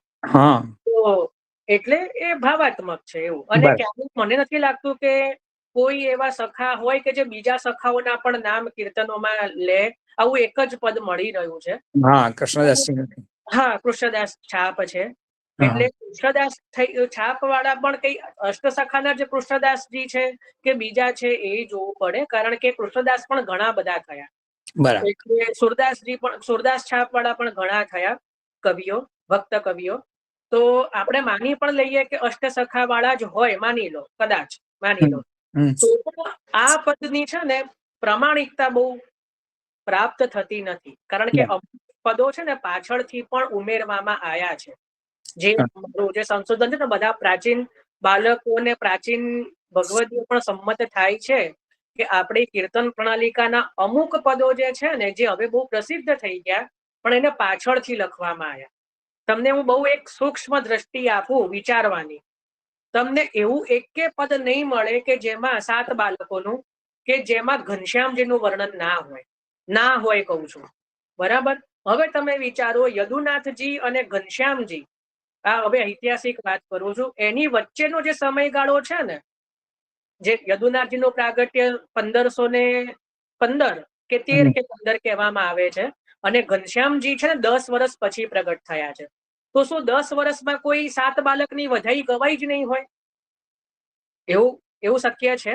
એવું શક્ય જ નથી ને કે કદાચ કોઈ પણ એવું એકે પદ મળતું નથી કે જેમાં 6 જ બાળકોનું વર્ણન હોય. બધા જ પદમાં ઘનશ્યામજીનું નામ લેવામાં આવ્યું છે. એટલે ક્યાં તો પાછળથી પછી થોડુંક એમાં ઉમેરો કર્યો હોય, ક્યાં તો પાછળથી જ પછી એ પદ લખવામાં આવ્યા હોય. એ બધું આ જસ્ટ જેને સમજ પડે હો, એવું એમાં અભાવ નહીં લાવવાની જરૂર કે કોઈએ પાછળથી ચેન્જ કર્યું, આ કર્યું, તે કર્યું, એવું નહીં. આ એક ઐતિહાસિક તમને દ્રષ્ટિ આપી રહ્યો છું ને સંશોધન કઈ રીતે કરવામાં આવે એ હું બતાવી રહ્યો છું તટસ્થ રીતે. ખ્યાલ આવ્યો? એટલે ઘણી બધી વસ્તુઓ જોવામાં આવે. જ્યારે આપણે ઐતિહાસિક દ્રષ્ટિએથી મૂલ્યાંકન કરતા હોઈએ ને તો એક જ જગ્યાએથી જોવાનું ન હોય, આપણે અલગ અલગ ત્યાં પેરામીટર જોવાતા હોય છે. એટલે આ જે તમે પદ કીધું ને એ સાચું છે, પણ એ ભાવાત્મક પદ છે, એને ઐતિહાસિક રીતે જોવાની જરૂર નથી. પેલું પદ છે ને એમાં તો સ્પષ્ટ તિથિ અનુસાર, નીતિ અનુસાર ને સ્પષ્ટ લીલાનું વર્ણન હરિરાયજી એટલે જ લખ્યું છે કે એ આગળ પછી એનું એ રહે, એની દ્રઢતા રહે, એક ડોક્યુમેન્ટ રહે. કે ભાઈ આ દિવસે શ્રી ગુસાઈજીએ સુદ્રઢ ગોકુલવાસ કર્યો છે એમ. એને આપણે ભૂલીએ નહીં. ખ્યાલ આવે? એટલે એ લીલાનું વર્ણન કર્યું છે. તો 3 લીલા થઈ. હવે આપણે ચોથામાં પ્રવેશ કરીએ છીએ. ચોથામાં એવું છે, નવનીત પ્રિયાજીનો જે એક બીજો પ્રસંગ છે. શ્રી નવનીત પ્રિયાજી આ જ દિવસે શ્રી એટલે કે ગજ્જન ધાવન જે આપણે વાર્તાજીમાં આવે છે, જો કે વાર્તાજીમાં તિથિ નથી, પણ હરિરાયજીએ પોતાની ભાવનામાં બતાવી છે કે ગજ્જન ધાવનજી જે ઠાકોરજીને પધરાઈને જે મહાપ્રભુજીના ઘરે પધાર્યા, ઓચકા, એ પણ ઓચકા જ પધાર્યા છે. ત્યાં મહાપ્રભુજી એ ચોંક્યા છે કે ઓચકા કેસે પધાર્યા, ઓચકા એટલે અચાનક કેમ ના પધાર્યા? કચ્છું સૈયા ન્યારી નહીં હે, કચ્છું એ પાત્ર નહીં હે, વાર્તાજીમાં જોજો આવશે આપણે. તો પછી કીધું કે મેં તો આપકે સંગ ही પોઢુંગો. મહાપ્રભુજી કે છે સુભગ સેજ પોઢે શ્રી વલ્લભ સંગ લીએ નવનીત પ્રિયા. તો એ જે દિવસ છે ને કે નવનીત પ્રિયાજી ને પધરાયા શ્રી મહાપ્રભુજીના ઘરે, એ પણ મહાવદ સાતમ છે. એટલે પણ ગુપ્ત રીતે શ્રી નવનીત પ્રિયાજીનો પાટોત્સવ જે છે એ છે, કારણ કે મહાપ્રભુજીના ઘરે શ્રી નવનીત પ્રિયાજી આ જ દિવસે પધાર્યા છે. બરાબર. હવે 5મી લીલા, પંચમ નિધિ શ્રી ગોકુલચંદ્રમાજી. પંચમ નિધિ શ્રી ગોકુલચંદ્રમાજી જે નારાયણદાસ બ્રહ્મચારીના માથે બિરાજ્યા. બરાબર. અને એમના વાર્તાજીમાં આવે છે કે પાછળ જે બધાએ સેવા કરી, 2 વૈષ્ણવોના બીજા પણ નામ આવે છે. અને પછી મથુરામાં શ્રી ગુસાઈજીના ઘરે ચંદ બાવાને પધરાયા. તો આ ચંદ બાવા પણ મહાવદ સાતમે જ શ્રી ગુસાઈજીના માથે પધાર્યા. અને એનું પ્રમાણ જે છે એ પંચમ ઘરના જ દ્વારકેશજી મહારાજ ભાવના વારે એમને જે બધા જ સ્વરૂપ, બધા જ ઉત્સવોની ભાવના લખી છે, એની અંદર શ્રીનાથજીના પાટોત્સવમાં એક બહુ સૂક્ષ્મ રીતે લખી દીધું છે, બહુ પ્રગટ નથી લખ્યું, કે અપને ઘર મેં 4 ઉત્સવ મનાને. अपने घर में 4 उत्सव मनाने, એમાં એવું લખ્યું છે કે શ્રી ચંદ બાવા કો પણ ગુપ્ત ઉત્સવ હે, આવું લખી દીધું છે, ગુપ્ત પાટોત્સવ હે એવું લખ્યું છે. બહુ સ્પષ્ટતા નથી કરી, પણ એની સ્પષ્ટતા એ છે કે જે મંદિર કો પાટોત્સવ એવું લખ્યું છે કે ચંદ બાવા કો હું મંદિર કો પાટોત્સવ. તો એનું એક ભાવ એવો છે કે ચંદ બાવા શ્રી ગોકુલચંદ્ર બાવજી જે અત્યારે કામવનમાં બિરાજે છે, પંચમ ગૃહનિધિ, તો એ પણ શ્રી ગુસાઈજીના મસ્તકે આ મહાવદ સાતમે જ પધાર્યા છે મથુરા સદગરામાં. એ સમયે શ્રી ગુસાઈજી સદગરામાં બિરાજમાન હતા. તો એ દિવસ હતો મહાવદ સાતમનો. તો આ 5 લીલા થઈ. આમાં કોઈને કઈ ફરી રિપીટ કરવું હોય તો મને કહેજો, હું કરીશ. મને તો આનંદ છે. કદાચ કોઈને લખવાનું રહી ગયું હોય, ક્યાં તો કઈ ભેગું થઈ ગયું હોય તો મને કહેજો. સમજ પડી ને? કારણ કે હા, સમજ પડી. હા, ચલો તો બી હું એકવાર મારા આત્મસંતોષ ખાતર ફરી એકવાર રિપીટ કરી દઉં છું. પહેલી તો શ્રીનાથજી સતગરામાં પધાર્યા. બરાબર, પહેલી લીલા એ. બીજી, રાજા ઠાકુર મંદિરની નીંવ આ દિવસે રાખવામાં આવી. બરાબર, એ બીજી લીલા. ત્રીજી, શ્રી ગુસાઈજીએ શ્રી ગોકુલ સુદ્રઢ વાસ કર્યો. રાજા ઠાકુર મંદિરમાં આપે બધા નિધિ સ્વરૂપ સહિત જે બિરાજ્યા, તો ત્યાંનો જે પાટોત્સવ છે એ પણ મહાવદ સાતમનો છે. ચોથી, શ્રી મહાપ્રભુજીના ઘરે શ્રી નવનીત પ્રિયાજી પધાર્યા, એ પણ જે છે એ મહાવદ સાતમના દિવસે. પાંચમું છે પંચમ ગૃહનિધિ શ્રી ગોકુલચંદમાજી ચંદ બાવા જે છે એ જે શ્રી ગુસાઈજીના માથે પધાર્યા, એ પણ મહાવદ સાતમનો દિવસ. બરાબર, તો આ 5 લીલાથી. હવે છઠ્ઠી અને 7મી જે છે એ જેમ એક વૈષ્ણવે કીધું એ રીતે, જ્યારે શ્રીનાથજી વ્રજમાંથી ઉઠીને મેવાડ તરફ પધાર્યા, જ્યારે ઉપદ્રવાદીના કારણે જ્યારે વ્રજમાંથી આપ ઉઠ્યા અને પછી જ્યારે મેવાડમાં પધાર્યા, મેવાડ એટલે અત્યારનું જ્યાં અત્યારે આપ બિરાજે છે, તો એ જે મેવાડમાં પધાર્યા ને એ પણ સંવત 1728 ઈસવીસન 1572. કેમ દીપકભાઈ ને બગાસાઈ રહ્યા છે? આટલી સુંદર લીલાઓ છે, આનાથી વધારે તો રસભરી શું હોય? એમાંય તમારા જેવા વૈષ્ણવ આવું કરશે તો આમાં તો હું ગોળી જવી જોઈએ. આ તો ક્યાં આપણે ભાગવતજી લઈ રહ્યા છે, સ્તુતિ લઈ રહ્યા છીએ. ના થોડો ડાયાબિટીસ નો પ્રોબ્લેમ હોય એટલે પોસિબલ. થોડું વચ્ચે વ્યંગ કરાય. એટલે શ્રીનાથજી મેવાડ પધાર્યા સંવત 1728 ઈસવીસન 1572. બરાબર. તો એ દિવસે પણ મહાવદ સાતમના દિવસે જ શ્રીનાથજી મેવાડ પધાર્યા છે. તો એ જે મેવાડનો પાટોત્સવ છે એ પણ મહાવદ સાતમનો છે. અને સાતમું, શ્રીનાથજી જયારે ઘસિયાળ હતા, ઘસિયાળમાં બિરાજમાન હતા, અને ઘસિયાળથી પુનઃ એટલે ફરીથી જયારે શ્રીનાથ પોતાના નિજ મંદિરમાં, અત્યારના જે મંદિરમાં પાટ બિરાજ્યા, એ પણ જે છે દિવસ મહાવદ સાતમનો સંવત 1854 ઈસવીસન 1808. વિક્રમ સંવત 1854 ઈસવીસન 1808. તો એ દિવસે પણ મહાવદ સાતમનો જ દિવસ હતો. બરાબર. તો શ્રીનાથજીના ટોટલ કેટલા પાટોત્સવ થયા કાલના? 7. અરે બાપરે, શ્રીનાથજીના 7 તો લીલાઓ થઈ, પણ શ્રીનાથજીના પોતાના પાટોત્સવ કેટલા થયા ગણીને કહો, હેન્ડ રેઝ કરો.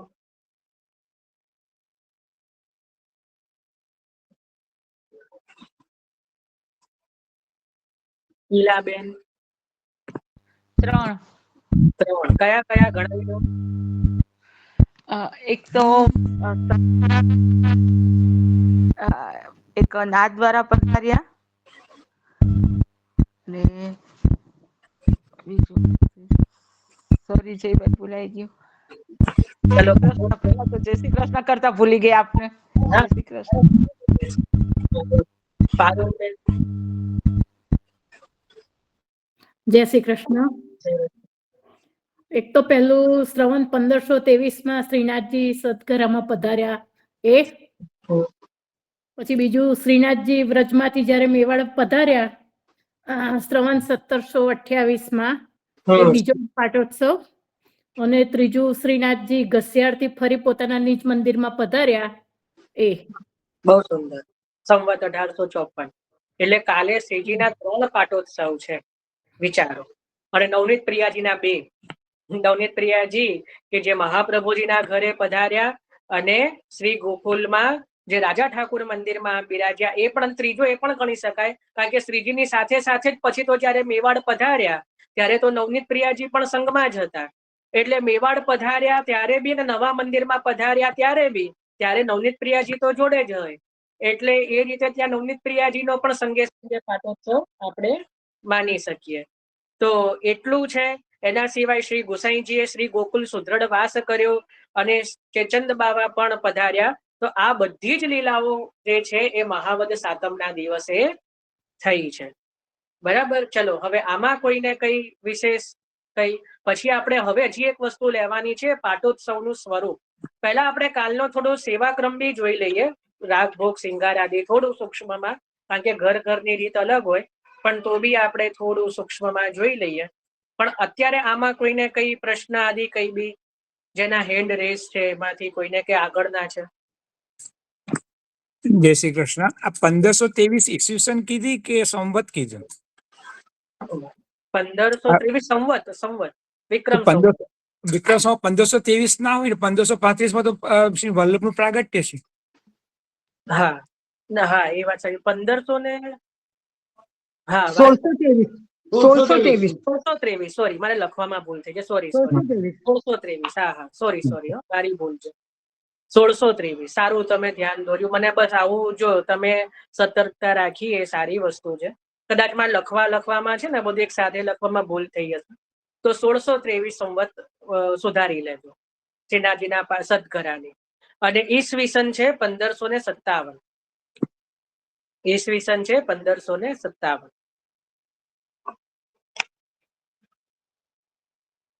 બરાબર.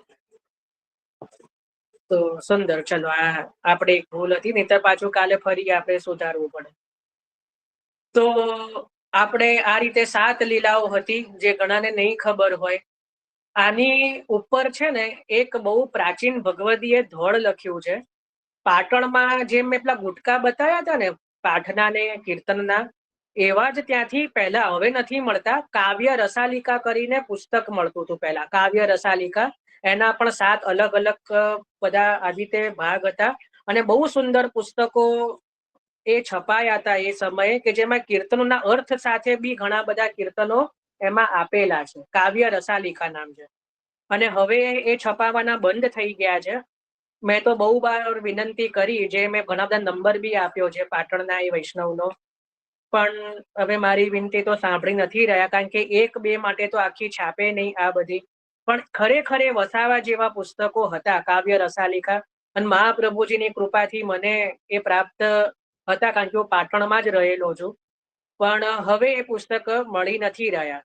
પણ એની અંદર જે છે, પાટણમાં એક ભગવદીય થઈ ગયા વ્રજરત્નભાઈ, એમને પણ ઘણા બધા ધોળ લખ્યા છે. એ પોતે પણ બહુ પરમ ભગવદીય હતા.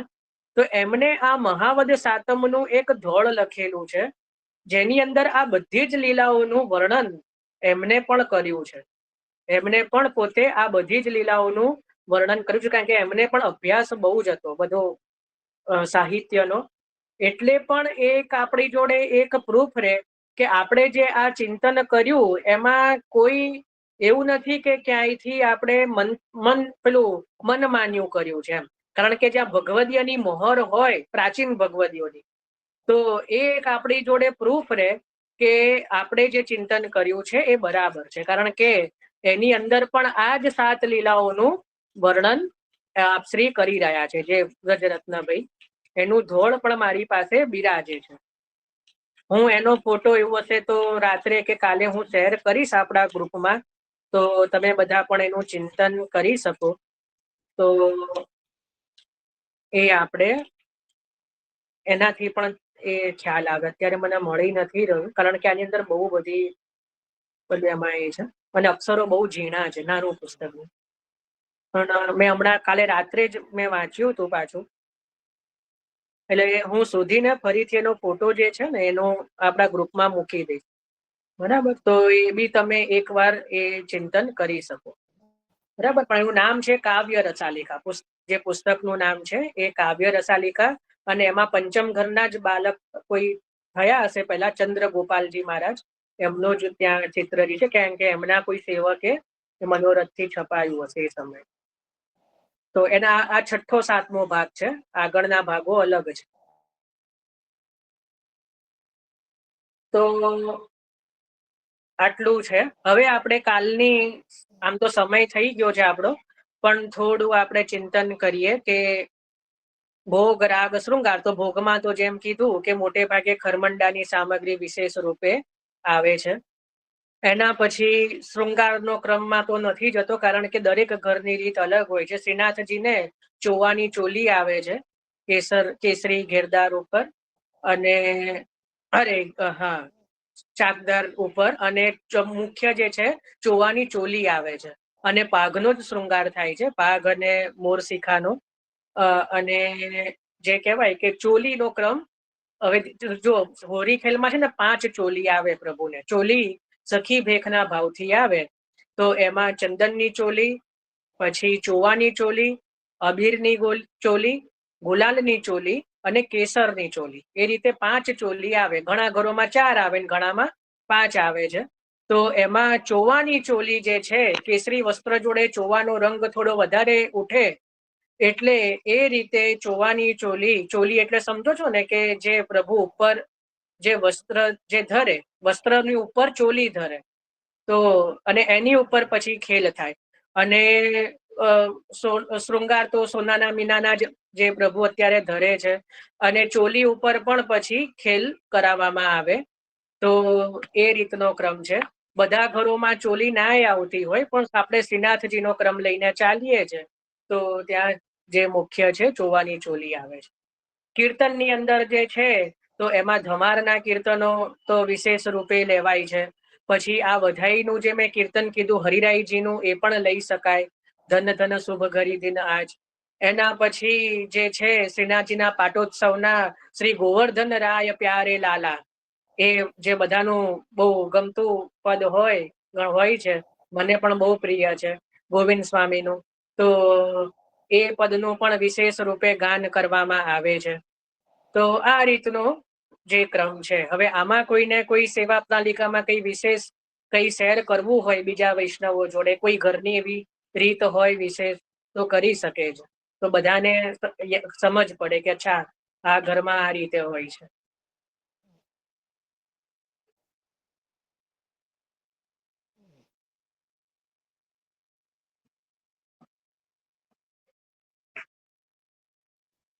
ખબર નહીં આપણે સત્સંગનો સમય આટલો જલ્દી કેમ જતો, મને તે જ ના ખબર પડી કે 1 કલાક કેમ નો જતો રહે. આપણે 9:30 જોઈન થયા હતા ને, કઈ એવું તો નથી કે 9:45 10 વાગ્યા. કલાક 7 લીલા આમાં આટલામાં 1 કલાક થઈ ગયો, ખબર નથી પડતી. બાકી તમે કેટલું બધું વિચારેલું કે આજે પાટોત્સવનો ભાવ લઈશું, પાટોત્સવનો સેવાક્રમ લઈશું, એટલે કઈ આપણા ઘરે પાટોત્સવ હોય તો કઈ રીતે લેવું, પણ સમય બહુ જલ્દી દોડી જાય. આજે વધારે લો. હા, એ તો થોડું લઈશું જ, કારણ કે આપણે હવે પણ સમય હંમેશા ખબર નહીં કેમ આટલો બધો થઈ જાય છે, સમજ નથી પડતી. તો હવે આપણે ચિંતન કરીએ કે પાટોત્સવ એટલે શું. આપણે એનું ચિંતન કરીએ કે પાટોત્સવ ઘણાને ના ખબર હોય, જેને ખબર હોય એ સારી વસ્તુ છે. પણ મને એ કહો, આપણે ભાવમાં નથી જતા અત્યારે, એટલે કોઈ ભાવની વાત ના કરશે, લઈશું હજી આગળ. પણ પાટોત્સવ એટલે શું? જે વૈષ્ણવને ખબર, થોડું જલ્દી થોડું હેન્ડ રેસ કરો. મંજુબેન. जय भाई, जय श्री कृष्ण। जिस दिन ठाकुर जी अपने घर पधारते हैं और पाठ पे बिठाते हैं तो उसको पाटोत्सव कहते हैं। दीपाली बेन. હા, જય શ્રી કૃષ્ણ જયભાઈ. જે દિવસે પુષ્ટ કરીને આપણે ઠાકોરજી આપણા માથે પધરાઈએ અને આપણા ઘરના મંદિરમાં કે એના સિંહાસન પર પાટ એમને બિરાજાવીએ, એ દિવસ પાટોત્સવ કહેવાય. બહુ સુંદર. આના સિવાય કોઈનો કોઈ બીજો જવાબ છે? આ સાચો જ જવાબ છે અને કઈ એવું નથી. જો પાટોત્સવ છે ને, કોને કોને કહેવાય? પહેલા તો જેમ પહેલા જ્યારે આપણા જે દિવસે આપણા ઠાકોરજી પુષ્ટ થયા હોય એ દિવસને આપણા ઠાકોરજીનો પાટોત્સવ કહેવાય.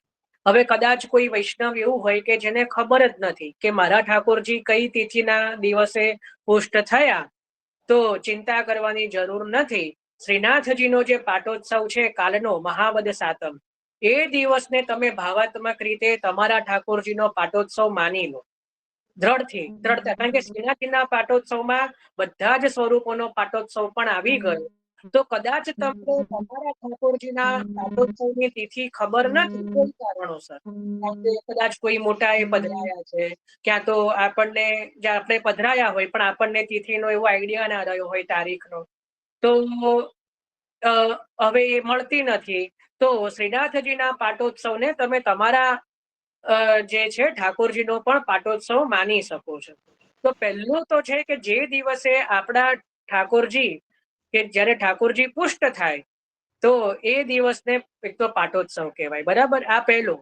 હવે બીજું, કદાચ આપણે કોઈ વખત કોઈ નવું ઘર લીધું, બરાબર, આપણે કોઈ નવું ઘર લીધું અને એમાં આપણે ઠાકોરજીનું નવું મંદિર સિદ્ધ કરાયું, તો એની અંદર પણ આપણે જે ઠાકોરજીને પધરાઈએ તો એને પણ એક ઉત્સવ રૂપે પધરાવવા જોઈએ, તો એ પણ પાટોત્સવ થાય.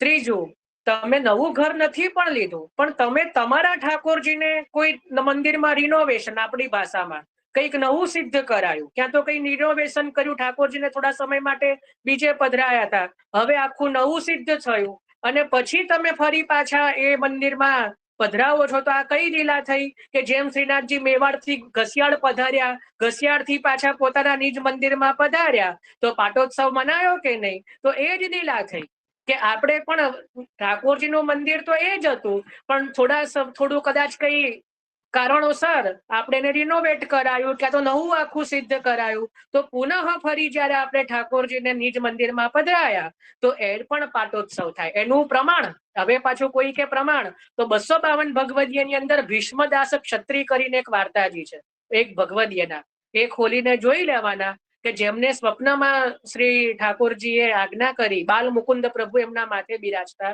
એમના ઠાકોરજીનું નામ છે બાલ મુકુંદ, ભીષ્મદાસ ક્ષત્રિય 252 ભગવદીયમાં, કે મારું નવું મંદિર સિદ્ધ કરવાઓ, એવું સ્વપ્નમાં આજ્ઞા કરી કે મેરો નયો મંદિર સિદ્ધ કરવાઓ. તો જયારે ભીષ્મદાસજીએ પ્રભુની આજ્ઞાથી નવું મંદિર સિદ્ધ કરાયું, તો એમાં પછી ઠાકોરજીને પધરાયા અને ઉત્સવ મનાયો. ત્યારે વૈષ્ણવોને મહાપ્રસાદ લેવડાયો. તો ગુસાઈજી સુધી વાત ગઈ કે આજે તો આ વૈષ્ણવ, કારણ કે એમના જ સેવક છે, તો પછી જયારે ભીષ્મદાસ ગુસાઈજીને દંડવત કરવા આવ્યા, તો ગુસાઈજીએ પૂછ્યું કે આજ તેરે કહા ઉત્સવ હે, આજે તારે શેનો ઉત્સવ છે? તો કીધું કે મહારાજ ઠાकुर को नए मंदिर में पाठ पधराए तो सो पाठ उत्सव है, એવું વર્ણન આવે છે. તો એનાથી બી ખબર પડે કે જયારે આપણે નવા મંદિરમાં ઠાકોરજીને પધરાઈએ તો એ પણ પાટોત્સવ એ કહેવાય. બરાબર, આ બધા પ્રમાણોની સાથે આપણે ચાલીએ છીએ ભગવદીઓના. એટલે એવું નહીં કે આપણે હવામાં કહી દીધું, એવું નહીં. જ્યાં સુધી બનશે, મને જેટલી ખબર હશે પ્રમાણ હું આપી દઈશ. એટલે એવું નથી કે હું કોઈ હવામાં કહી રહ્યો છું, અને એ પસંદ બી નથી આપણને. તો અહીંયા જે પાટોત્સવ છે, તો આ બધી જ રીતે પાટોત્સવ થાય. મદન મોહનજીના ઘરમાં તો એવી રીત છે, સપ્તમ ઘરમાં આપણને થોડું આશ્ચર્ય થાય. મદન મોહનજીના ઘરમાં 12 મહિનામાં દર અઠવાડિયામાં એક પાટોત્સવ આવે. કેમ? કારણ કે ત્યાં ઘરમાં એવી રીત છે કે મદન મોહનજી નિજ મંદિર છોડીને જો ચંદબાવાના મંદિરમાં જો 56 ભોગ આરોગવા પધાર્યા હોય, પાછા નિજ મંદિરમાં પધારે ને તોય પાટોત્સવ. એ ઘરની રીત એવી છે સપ્તમ ઘરમાં. કારણ કે મને મહાપ્રભુજીની કૃપાથી બધી પ્રણાલિકાઓનો થોડો અભ્યાસ છે, એટલે વાંચીને આમ થોડુંક ગભરામણ થાય કે ભાઈ બધા જ પાટોત્સવ મનાવવા કેમ ના શક્ય છે. દર બીજા ત્રીજા ઉત્સવે કે મદન મોહનજી કો ये પાટોત્સવ ईस्वीसन એટલે સંવત ये બાલકને મનાયો, એવું પ્રણાલિકામાં આવી જાય. એટલે ખાલી પેલું કઈક ફૂલ મંડળી માટે યમુનાજીના પુલિન ઉપર પધાર્યા હોય, ક્યારેક કોઈ એવો પહેલાના બાળકો મનોરથ કરતા કે યમુનાજીના પુલિન ઉપર ફૂલ મંડળીનો મનોરથ હોય, ક્યાં હોય, અને પાછા એ જ દિવસે મંદિરમાં પાછા પધાર્યા હોય ને તોય પાટોત્સવ. એટલે એવી રીત છે, એવી રીતે છે. એટલે ઘરની રીત છે, દરેકનો અલગ ભાવ છે. પણ આપણાથી બધું એવું શક્ય ના બને કે ભાઈ આપણે શ્રીનાથજી ગયા ને ઠાકોરજીને લઈને પધાર્યા અને પાછા મંદિરમાં પધરાઈએ. તો આપણે એવી આપણામાં જેને સામર્થ્ય હોય એ સારી વસ્તુ છે. પણ આ તો એવું, એમાં એ ઘરમાં તો એવું છે કે નિજ મંદિરની બહાર પ્રભુ પધાર્યા અને પાછા પધારે એટલે પાટોત્સવ. એટલે સપ્તમ ઘરની પ્રણાલિકામાં તો 15-20 પાટોત્સવ એમને એમ જોવા મળે. અને એ બાળકોની એવી ભાવના છે, એટલે એમાં કઈ ખોટું નથી. પણ એટલું સામર્થ્ય છે કે મનાઈ શકે છે આટલા બધા પાટોત્સવ. હવે પાટોત્સવના દિવસે આપણે કયો ક્રમ રાખવો જોઈએ? સામાન્યતઃ માનો કે કાલે શ્રીનાથજીનો છે, તો પણ ધારો કે આપણા ઠાકોરજીનો પાટોત્સવ હોય અને કોઈ ઉત્સવનો દિવસ નથી, કોઈ જે કહેવાય ખાલી દિવસ છે, કે નિયમનો એવો કોઈ શૃંગાર નથી, કે કોઈ નિયમનો એવો ઉત્સવ નથી, તો શું કરવું જોઈએ? બરાબર. તો પહેલી વસ્તુ આપણે ત્યાં સામાન્યતઃ પાટોત્સવમાં એવું જ લખવામાં આવે છે કે ભાઈ જન્માષ્ટમી વત જે છે એ શૃંગાર લેવો. શૃંગાર, પંચામૃત નહીં. પંચામૃત કેવલ જન્માષ્ટમીમાં જ થાય. એટલે જન્માષ્ટમી વત પ્રકાર જો ક્યાંય લખ્યો હોય કે મહાપ્રભુજીના ઉત્સવે કે ગોસાઈજીના ઉત્સવે, તો એને આપણે શૃંગાર માટે સમજવાનો છે, નહીં કે પછી પંચામૃત, જાગરણ કે રાત્રિના મહાભોગ એ માટે નથી લખ્યું, એ સમજજો. એટલે જન્માષ્ટમી વત ક્રમ લેવો એટલે શું સમજવાનું કે જન્માષ્ટમીનો જે શૃંગાર હોય ને, જે જન્માષ્ટમીનો એ શૃંગાર આપણે આપણા ઠાકોરજીના પાટોત્સવે લેવો જોઈએ, જો ખાલી દિવસ હોય તો. અને બધાઈમાં જન્માષ્ટમીના કીર્તનો નું ગાન કરવું જોઈએ. અને જો કદાચ કોઈ ઉત્સવનો દિવસ છે, માની લો કે જેમાં નિયમના શૃંગાર આવતા હોય, તો એમાં શૃંગારને બધું એ જ રાખવાનું, ખાલી રંગ જે છે વસ્ત્રનો ને જે મસ્તકના શૃંગાર આદિનો એને કેસરી કરવાનો. કેસરી, ધારો કે માની લો કે શ્વેત વસ્ત્ર આવતા હોય કોઈ કારણોસર, કોઈ એવા ઉત્સવ હોય, પણ એમાં પણ પાછું જોવાનું કે અન્નકૂટનો દિવસ હોય તો પછી ચેન્જ ના થાય, સમજો. તો પછી એમાં તો જે શૃંગાર નિયમના એટલે નિયમના, તો પછી આપણે સામગ્રીમાં જ થોડું વિશેષનો ક્રમ ભાવ કરી લેવાનો અને કીર્તનમાં વધાઈનો ક્રમ લેવાય. પણ જ્યાં એવો ક્રમ છે થોડો ઘણો કે જ્યાં વસ્ત્રનો રંગ બદલી શકાય છે, તો ત્યાં વસ્ત્ર કેસરી કરી શકાય, અને મસ્તક ઉપર જો શૃંગાર પાગ આદિ હોય તો કુલે આદિનો શૃંગાર કરી શકો, શહેરાનો શૃંગાર કરી શકો, તો એ રીતે શૃંગારનો ક્રમ લઈ શકાય.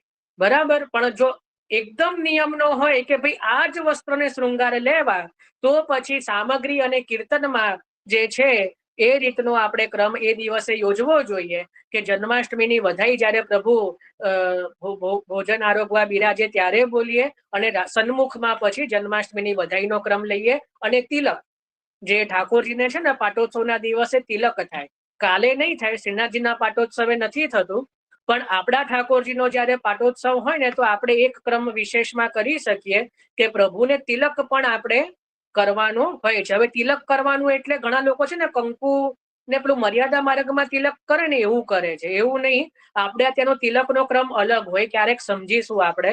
જો એ આવડતો હોય, એની સમજ હોય તો તિલકનો ક્રમ લેવાનો, નહીતર પછી વધાઈ ગાવાની જન્માષ્ટમીની અને વિશેષ સામગ્રીનો ક્રમ પાટોત્સવના દિવસે લેવો જોઈએ. કયા પાટોત્સવે? કે જ્યારે આપણા ઠાકોરજી આપણા માથે પધાર્યા હોય, કે આપણે ઠાકોરજીને નવા મંદિરમાં પધરાયા હોય, કે કોઈ બી રીતે જ્યારે આપણા ઠાકોરજીનો પાટોત્સવ હોય ત્યારની વાત છે. બરાબર. આમાં કોઈને કઈ પ્રશ્ન, ચર્ચા, શંકા કઈ બી? નહીતર હવે આપણે પાટોત્સવનો ભાવ લઈએ છેલ્લે, હવે થોડું 5 મિનિટ.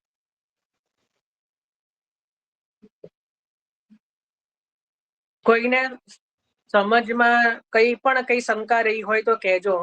અને એવું શરમ બી ના રાખતા કે આવું પૂછીશું તો શું, કારણ કે કોઈ બીજા વૈષ્ણવના મનમાં એ વસ્તુ હોય જે તમારા દ્વારા એમનું સમાધાન થઈ જાય. અને અહીંયા બધા વિદ્યાર્થી જ છે એટલે કઈ એવું. હા બોલો પારુલબેન. પારુલબેન અને ઉષાબેન બંનેનો હેન્ડ રેસ છે. તમે જે પાટોત્સવ સમજાવો ને, માથે પધારે ઠાકોરજી એક દિવસે પાટોત્સવ? હા, તો માથે પધારે ઠાકોરજીને પુષ્ટ કરાવીએ. હા, પછી ઘરે ઠાકોરજીને પધરાઈએ પાટ ઉપર એ. એટલે બંને દિવસ અલગ હોય તો કયા માનવાયું? હા હા હા, બંને માનવા. બંને કંજૂસની જ. જો આવું બનેલું છે, હું તમને બહુ સરસ પ્રશ્ન કર્યો. સાધના ઘરમાં જયારે મદન મોહનજી ચોરીમાં પધારેલા ને, જયારે મદન મોહનજી ચોરીમાં પધારેલા, તો ચોરી સમજો છો ને કે હા સમજ્યું. હા, ઘનશ્યામજીના માથે બિરાજતા હતા, પછી ચોરીમાં પધાર્યા. હવે જયારે ઠાકોરજી પાછા મળ્યા, એની આખો ઇતિહાસ જુદો છે, પ્રસંગ જુદો છે, અત્યારે નથી લેતો. હવે ઠાકોરજી પાછા તો પધાર્યા, તો એ સમયે ઘનશ્યામજીના વંશમાં 2 બાળકો બિરાજતા હતા. એક મોટા ઉપેન્દ્રજી અને એક બીજા નાના બીજા બાળક હતા. હવે મોટા ભાઈ પરદેશમાં હતા, મોટા ભાઈ બહાર હતા, એટલે કોઈ બીજા પરદેશમાં હતા, જેમ ગુસાઈજી પરદેશમાં હતા ને એ રીતે. હવે નાના ભાઈ કામવનમાં એ સમયે બિરાજમાન હતા. એટલે જે એ સમયના જે તિલકાયત હતા, એમણે એ નાના ભાઈને બોલાવીને મદન મોહનજી પધરાયા કે ભાઈ આ તમારા ઠાકોરજી છે, મળી ગયા છે, તો હવે આપ પધરાવો. એટલે નાના ભાઈએ તો એ સમયે એ દિવસે પાટોત્સવ મનાયો. હવે જયારે પેલા મોટા ભાઈ જે છે પાછા પધાર્યા, અને જયારે જોયું કે અમારા ઠાકોરજી પાછા પધાર્યા, તો પાછો પાટોત્સવ મનાયો કે મારા માથે તો આજે બિરાજ્યા ને. હું તો અત્યાર સુધી ઠાકોરજી ભલે પધારી ગયા, પણ મને તો સેવાનો આનંદ આજે મળ્યો. તો મુખ્ય પાટોત્સવ માગસર સુદ પાંચમનો એ મનાવાય છે કે જ્યારે એ મોટા જે બાળક હતા, જે મોટા ભાઈ હતા, એમના માથે જે પધાર્યા માગસર સુદ પાંચમે, એ પાટોત્સવ એ મદન મોહનજીના ઘરમાં મુખ્ય રીતે મનાવાય છે. તો બંને પાટોત્સવ મનાવાય છે કે જ્યારે ઠાકોરજી પધાર્યા એ પણ, અને માથે બિરાજ્યા એ પણ. એટલે આપણને તો બંને હરી મિલે સોઈ દિન નીકો, તો આપણે તો કંઈક નો કંઈક બહાનું જોઈએ પ્રભુમાં કંઈક નું કંઈક વિશેષ કરવાનું. તો આપણો તો સ્વભાવ એવો હોવો જોઈએ કે આ પાટોત્સવ ને પેલો એ પાટોત્સવ, તે બાને ઠાકોરજી નવીન સામગ્રી આરોગ્ય, નવા મારા ગુરુને ત્યાં પધરાયા, સેવ કરાયા, બરાબર. એટલે પુષ્ટ થયા ઠાકોરજી. પછી હું રહું ખંભાત, એટલે ખંભાત આવું એટલે દિવસ બદલાઈ ગયો. એટલે પછી મારા ઘરે તો બીજે દિવસે પધરાવું ને ઠાકોરજીને પાટું. પણ મુખ્યતઃ ભલે તમે અહીંયા મંદિરમાં પધાર્યા એ વિશેષ તમારા માથે જે પધાર્યા ને પુષ્ટ થયા ઠાકોરજી, મારા મતે એ દિવસની વિશેષતા ગણવી જોઈએ. બસ આ જ મેઇન પ્રશ્ન હતો મારો. એ મુખ્ય બાબત છે. કારણ કે ઠાકોરજી પુષ્ટ થી તમારા માથે ક્યારે પધાર્યા? આપણે જે ઠાકોરજીના વિવાહ આપણે ત્યાં પણ મેરેજ કર્યા હોય, આપણે હવે પાછા ઘરે આવતા રાત પડી રાત વીતી જાય, કારણ કે બાળકોના વિવાહ તો રાતના જ હોય છે. તો પણ તમે જોજો વિવાહની તિથિ કઈ લખાશે કે જે દિવસે વિવાહ કર્યા હશે જયારે પાછા ઘરે આયા એ નહીં.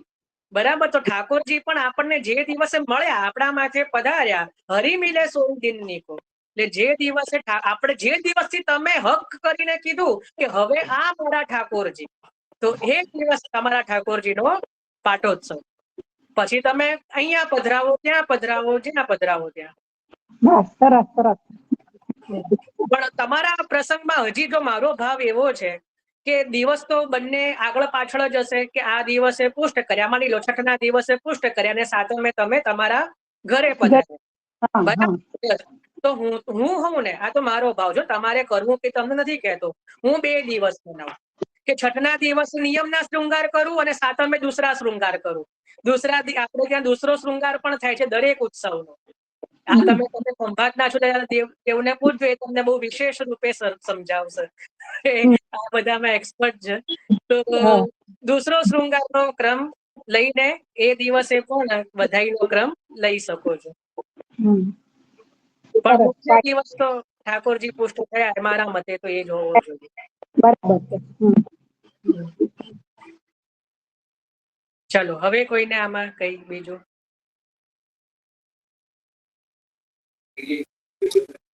શ્રી કૃષ્ણ જયભાઈ. શ્રી કૃષ્ણ.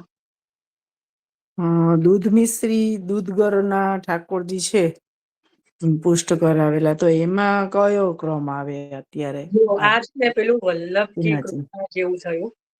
મારી આગળ છે ને આવા શબ્દો નહીં વાપરા કે દૂધ ઘરના ઠાકોરજી, સખડીના ઠાકોરજી, અનસખડીના ઠાકોરજી. આ ખોટી વાત છે.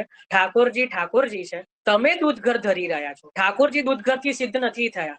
સમજ પડી ને? ઠાકોરજી મિશ્રીના ઠાકોરજી ના હોય. ઠાકોરજી તો ઠાકોરજી જ છે, આપણે મિશ્રી ધરી રહ્યા છીએ, આપણે દૂધઘર ધરી રહ્યા છીએ, આપણે અનસખડી ધરી રહ્યા છીએ. આગળ આજ્ઞામણ ભૂને સખડીએ ધરીશું. બરાબર? એટલે જે દૂધ મિશ્રીની જ આજ્ઞા કરી. સુંદર સુંદર, હું સમજાવું, તમારો પ્રશ્ન સમજી ગયો. પણ આ એક બીજો એક ટોપિક છે, ક્યારેક લઈશું આપણે, કે ઘણા વૈષ્ણવોને આવું બોલતા સાંભળ્યા છે કે મારા દૂધ ઘરના ઠાકોરજી છે. એટલે હું પૂછું કે અચ્છા, તો કેવી રીતે સિદ્ધ કર્યા ઠાકોરજીને દૂધઘર થી? કારણ કે આ કદાચ દેવ જેવા હોય ને તો એ બહુ હોશિયાર હોય કે ઠાકોરજીને દૂધના માવામાંથી સિદ્ધ કરે, એવા અમુક હોય. એટલે હું કહું પછી કોઈ અનસખડીના, તો મેં કીધું એવો કયા લોટથી સિદ્ધ કરી દીધા ઠાકોરજી? કારણ કે મેં તો પંચધાતુના સ્વરૂપના જ દર્શન કર્યા છે, પણ કોઈ એવા ચાસણી પીવડાવીને કે કઈ રીતે સ્વરૂપ, કારણ કે ગુસાઈજીએ પણ નહીં પેલું રેતીમાં ખેલતા ખેલતા રજના ઠાકોરજી સિદ્ધ કર્યા. વૈષ્ણવો એનાથી આગળ કે દૂધઘરના બી સિદ્ધ કરી દે, અનસખડીના દેવ જેવા હોય તો કરી આપે. બધા હોશિયાર હોય ઘણા. એટલે એવું નથી. એટલે ક્યારે ઠાકોરજી દૂધઘરના અનસખડીના સખડીના નથી હોતા. ઠાકોરજી ઠાકોરજી જ છે. આપણે દૂધઘર ધરી રહ્યા છીએ, મિશ્રી ધરી રહ્યા છીએ, સખડી ધરી રહ્યા છીએ, અનસખડી ધરી રહ્યા છીએ. હવે બહુ સુંદર પ્રશ્ન એ આવ્યો કે આપણે ત્યાં મિશ્રી જ ધરતા હોઈએ કે દૂધઘર જ ધરતા હોઈએ તો પાટોત્સવે શું વિશેષ ક્રમ કરવો જોઈએ અથવા ઉત્સવે? તો આમાં મારો જવાબ એ છે કે જે સામગ્રીનો પ્રકાર તમે જન્માષ્ટમીના દિવસે લઈ રહ્યા છો કે કરતા હો, એ જ પ્રકાર પાટોત્સવે કરો. તમે જન્માષ્ટમીમાં કે નંદ મહોત્સવમાં કેસર વાળું કદાચ દૂધ ધરતા હશો એવું માનું છું, કે પછી વિશેષ સૂકો મેવો ધરતા હશો, વિશેષ મેવો ધરતા હશો, ફ્રૂટ્સ ધરતા હશો. અને દૂધઘરમાં તો એટલી બધી સામગ્રી સિદ્ધ થઈ શકે છે કે આખો ને આખો દૂધઘરનો અન્નકૂટ શ્રીનાથજી આરોગ્ય છે.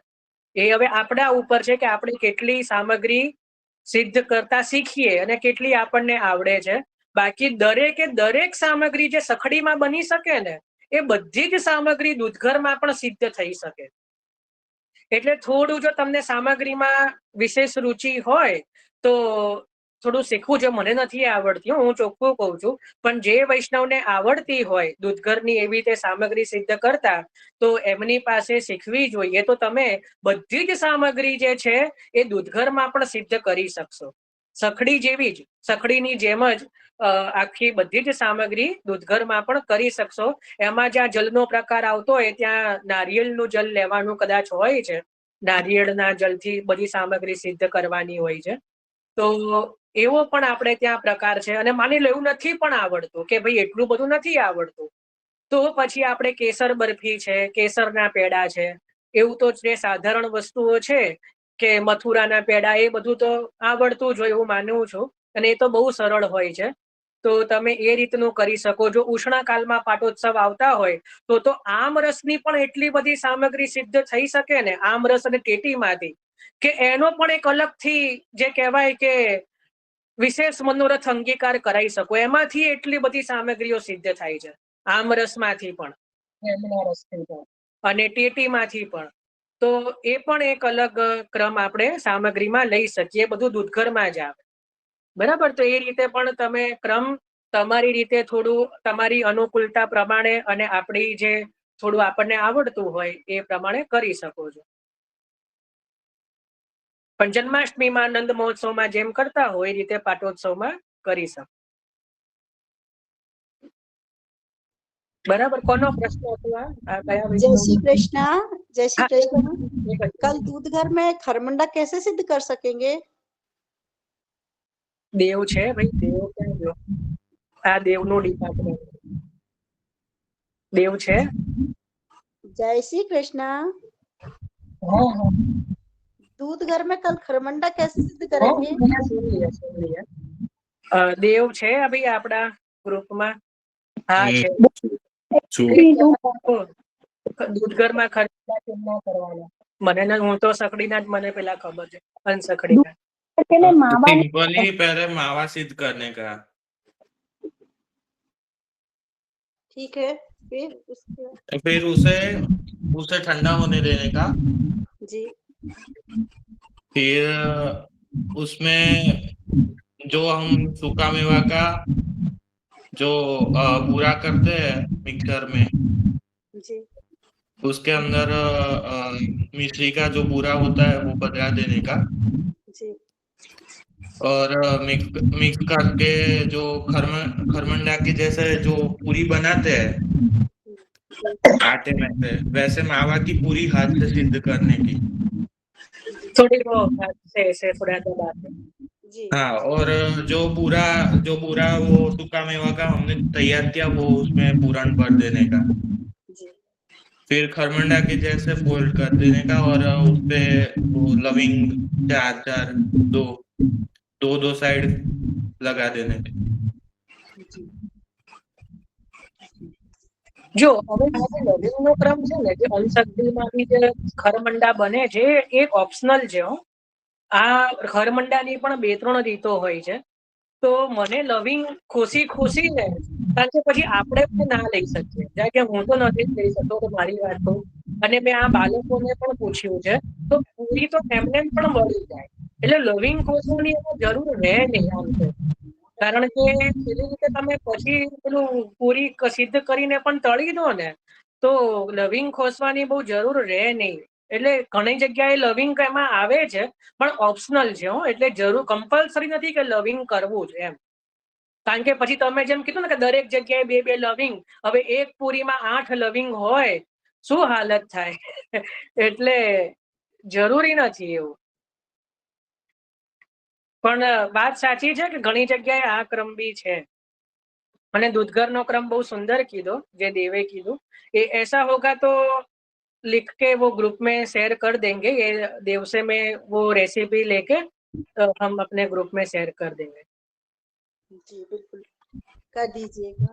हाँ, देव को बिल्कुल कर दो तो भी भेजे वो। वरना मेरी बात तो नहीं सुनेगा तो भी। हाँ चल, હું બોલું? हाँ हाँ बोलो. આ જય શ્રી કૃષ્ણ ભાઈ. નારિયેળના જલમાં મેંદાનો લોટ કરીને ઘીમાં તળીને પણ થઈ શકે છે. એ નાગરીમાં આવે છે. મેંદાનો લોટ લઈને ખબર નહીં હો આવું. નારિયેળના જલમાં લઈ પણ લોટ વાપરો એટલે હવે ખબર નહીં. હવે તો તમારે તમારા ગુરુને મીઠું તેલ અને આવે તો ઘી સખડી થઈ જાય, પણ નાગરીમાં આવી શકે છે. પણ નાગરીની પણ આજ્ઞા ના હોય, દૂધઘરની જ આજ્ઞા હોય તો ના થઈ શકે ને. ઘીની અંદર કરી અને એમાં તો મીઠું ક્યાં આવવાનું છે, પૂરું ખાંડ જ આવે છે ને. ઘીમાં તળીને કરીએ ને તો પૂરી કરી મેંદાના લોટની નારિયેળના જલમાં પૂરી કરી અને એની અંદર આ બહુ એકદમ કડક નહીં તળવાની, અને એમ જ તળી અને પછી અંદર કરી તો થઈ શકે છે. હોય તો મેંદાનો લોટ વાપરી ન શકાય એવું સ્પષ્ટ છે. નાગરિકની આજ્ઞા હોય તો વાત જુદી છે. બરાબર છે. नागरी तो रखाते हैं ठाकुर जी को, नागरी रखाते हैं। नहीं आपकी बात नहीं है, आपकी बात नहीं करूँ। जिनको केवल मिश्री दूधगर की आज्ञा है वो मुझे नहीं लगता कि वो मैदा का लोट यूज करना चाहिए। और दूसरी बात एक चीज और है, किसी किसी को थोड़ा छाती पे आएगा, पर मैदा का लोट है ना, जितना हो सके कम यूज करो सामग्री में। हो सके तो जो गेहूं का आटा आता है उसका ही सामग्री सिद्ध करना। श्रीनाथ जी में तो ऐसा है कि श्री जी मैदा आरोपते ही नहीं है, और वो सही सच्चा क्रम है, मैं सही कह रहा हूँ। वहां तो जो मठरी ठोर आदि है, मैंने ऐसा सुना है कि श्री जी तो मैदा आरोपते ही नहीं, और नहीं आरोगाना भी नहीं चाहिए। आज तो ऐसा हो गया है कि कंसकड़ी मैदे के बिना सिद्ध ही नहीं कर पाते हैं, वो एक अलग बात हो गई है। पर हो सके तो अपने स्वास्थ्य के लिए भी और ठाकुर जी के भी स्वास्थ्य के लिए हो सके तो इग्नोर करो अभी के हिसाब से, तो वो ज्यादा अच्छा है। मैं तो मेरे ठाकुर जी को मैदा कभी नहीं आरोगाता, एक सामग्री कम करूंगा पर मैदा नहीं, मैं तो प्रिफर करता। बराबर છે। फिर अगर ऐसा है कि मैदे के बिना बनेगी ही नहीं तो अलग बात है, पर ऐसा हो नहीं सकता क्योंकि श्रीनाथ जी कैसे आरोग रहे? श्रीनाथ जी तो मैदा आरोपते ही नहीं है, तो कोई ना कोई टेक्निक तो होगी ही। चलो बहु सामग्रीમાં નથી, જો આપણે બીજા કોઈ કોમન પ્રશ્ન હોય તો પૂછો, ક્યાં તો એનું ચિંતન કરીએ। ચલો બોલો પારુ।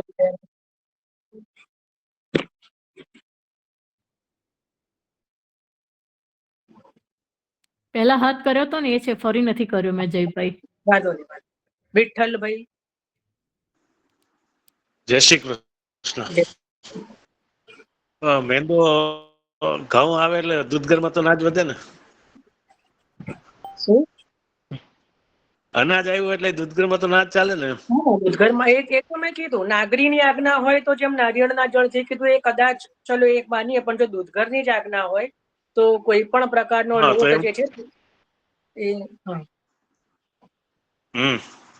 રાજગરા સિવાયનો કોઈ પણ લોટ દૂધઘરમાં સિંગુડાનું હવે બધા જે કહે છે, પણ સિંગુડાની એક પ્રાચીન રીત નથી, પણ વાપરી શકાય છે। અત્યારે બધા વાપરે છે સિંગુડાનો લોટ, પણ એના સિવાય બીજા કોઈ પણ પ્રકારના લોટ છે એ બહુ મને તો નથી લાગતું। હવે આના માટે હવે બહુ વિશેષ ચર્ચામાં નથી પડવું, હું એટલે કહું છું કે પોતાના ગુરુ ઘરની રીત પ્રમાણે કરવું, બરાબર? એટલે હવે આના માટે હવે ના હવે પડશો, કારણ કે પછી એમાં સમય બહુ જશે। કોઈ કે આમ હોય, કારણ કે આમાં છે ને બહુ બધા મતભેદો છે, એટલે કદાચ ને પાછું કોઈ આમાં એવું લાગે કે આમ કીધું, એ પોતપોતાની રીતે સમજી લો, જેને જે પ્રકારની આજ્ઞા હોય ને, જેના ઘરની જે રીત હોય। આપણે એવો ક્રમ લઈએ કે જે બધાને થોડું એમાં એ કરી શકે। ચલો દેવ। હા જયભાઈ, આપણે પેલું શ્રમ ભોગ તરીકે મોસ્ટ ઓફલી માનભોગ આરોગાવતા હોય છે ઠાકોરજીને, તો ગ્રહણ પછીનો ક્રમ પણ આપણે માનભોગનો જ હોય છે, જેમ કે માનભોગ તૈયાર કરીને ધરે શ્રમ ભોગ તરીકે, તો આમાં ખરમંડા આરોગાયા તો એવી રીતે શ્રમભોગમાં નથી આરોગાયા, શ્રમભોગ તો અલગ જ ધર્યો। અને ના શ્રમભોગ એટલે એ તો માનભોગ અલગ જ ધર્યો છે ને। હવે બીજી વસ્તુ સમજો, ઘણાને એવું છે કે શ્રમભોગ લેવાય જ નહીં, ઘણાને એવું છે। હવે છે ને એ આપણે અલગ ગ્રહણ વખતે જોઈશું, બે હોય, શ્રમભોગ ને પરિશ્રમ ભોગ। જ્યારે ઠાકોરજી ખેલે ને, કદાચ ઠાકોરજીને કઈ શ્રમ છે એને કહેવાય પરિશ્રમ, એ આપણાથી ના લેવાય. જે ગ્રહણ પછીનો જે ભોગ હોય કે પછી ક્યાંક ઠાકોરજી બહારથી પધાર્યા હોય તો એ ભોગ લેવાય છે, એને શ્રમ ભોગ કહેવાય. પણ એવું નહીં કે આપણાથી, એમાં આપણું કોઈ વાંક નથી. ઠાકોરજી સ્વ ઈચ્છાથી પધાર્યા છે. મને ખબર પડી ગઈ ક્યાંય દેવની પેલી પીન કઈ જગ્યાએ જઈને અટકશે, પછી એવું કહેશે ખરમંડા લેવાય કે ના લેવાય, મને એની નસે નસ ખબર છે. હે ને દેવ? ના એવું નથી, એટલે એવું પૂછું છું કે એકલા શ્રમભોગમાં માનભોગ જ ધરાય કે બીજી કોઈ સામગ્રી ધરી શકાય? માનભોગ જ આવે છે. ના એવું નથી, બીજી સામગ્રી એ ધરાય. તમે આ ફગવા જેવું છે. જો આ એક પેલી રીત પડી ગઈ છે કે શીરો જ ધરવો, એમ શીરો ધરવો, પણ કદાચ શીરો ન ધરી શકે તો તમે પ્રભુને જે ધરી શકો ને એ તમે પ્રભુને વિનંતી કરી શકો કે ભાઈ પ્રભુ આ શ્રમ ભોગ ના ભાવથી અંગીકાર કરો. આમ તો ધારો કે દૂધઘરની સામગ્રી હોય અને વિશેષ મેવો ધરો કે પ્રભુ આ ગ્રહણ પછીનો વિશેષ આ શ્રમ ભોગ છે, તો પ્રભુને એમાં પણ જે છે ને માનભોગના ભાવથી પ્રભુ આરોપશે. એટલે એ આપણા ઉપર છે કે આપણે શું ધરવું. પણ હા, આપણે જો અનુકૂળતા હોય તો વિશેષ રૂપે માનભોગ ધરી શકીએ. એ મુખ્ય સામગ્રી છે માનભોગની. પણ એમાં પણ પાછા બે ક્રમ જે મેં કીધા ને કે લેવું કે ના લેવું, કારણ કે ઘણાના મગજમાં એવું જ એ પીન એવી છે કે શ્રમ ભોગ તરીકે જે આવે ને આપણે ના લઈ શકીએ. એવું નથી હોતું. શ્રમ ભોગ અને પરિશ્રમ ભોગ બે અલગ વસ્તુ છે. જ્યાં ઠાકોરજીના સ્વરૂપને પરિશ્રમ પડે અને એના લીધે આપણે એના નિવારણાર્થે જે પણ ભોગ ધરીએ એ આપણાથી લઈ શકાય નહીં. બરાબર? ધારો કે આપણે ઠાકોરજીને સ્નાન કરાવતા હોઈએ ને ખેલી જાય, શૃંગાર કરાવતા હોઈએ ને ખેલી જાય, કદાચ એવું થવું જ ના જોઈએ, પણ કદાચ એવું થાય તોની વાત છે. પણ બીજી રીતે આપણે ગ્રહણ આદિ જે નિયમનો જે ક્રમ છે ને કે જેના પછી શ્રમ ભોગ ધરવામાં આવે છે, તો એમાં એ લેવામાં બાદ નથી. હેલો, એમાં કોઈ પ્રોબ્લેમ નથી. ચલો ભાઈ, વૈષ્ણવોના પ્રશ્નો હજી છે. મંજુબેન?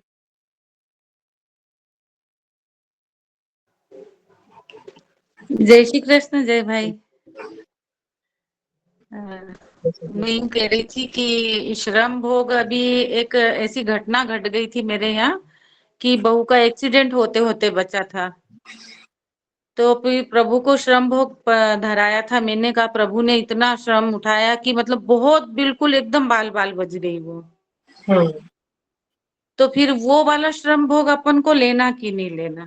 नहीं लेना, क्योंकि आपने ऐसी भावना की ना कि प्रभु ने परिश्रम किया और प्रभु ने बचाया, वो आपकी प्रभु ने बचाया। प्रभु का हाँ परिश्रम हुआ कि नहीं, तो इसलिए वो गौग्रास में जाएगा। हाँ, वो गौग्रास में ही दिया था मैंने, पर मैंने सोचा कि आज आपसे पूछ लेती हूँ। तो सही है।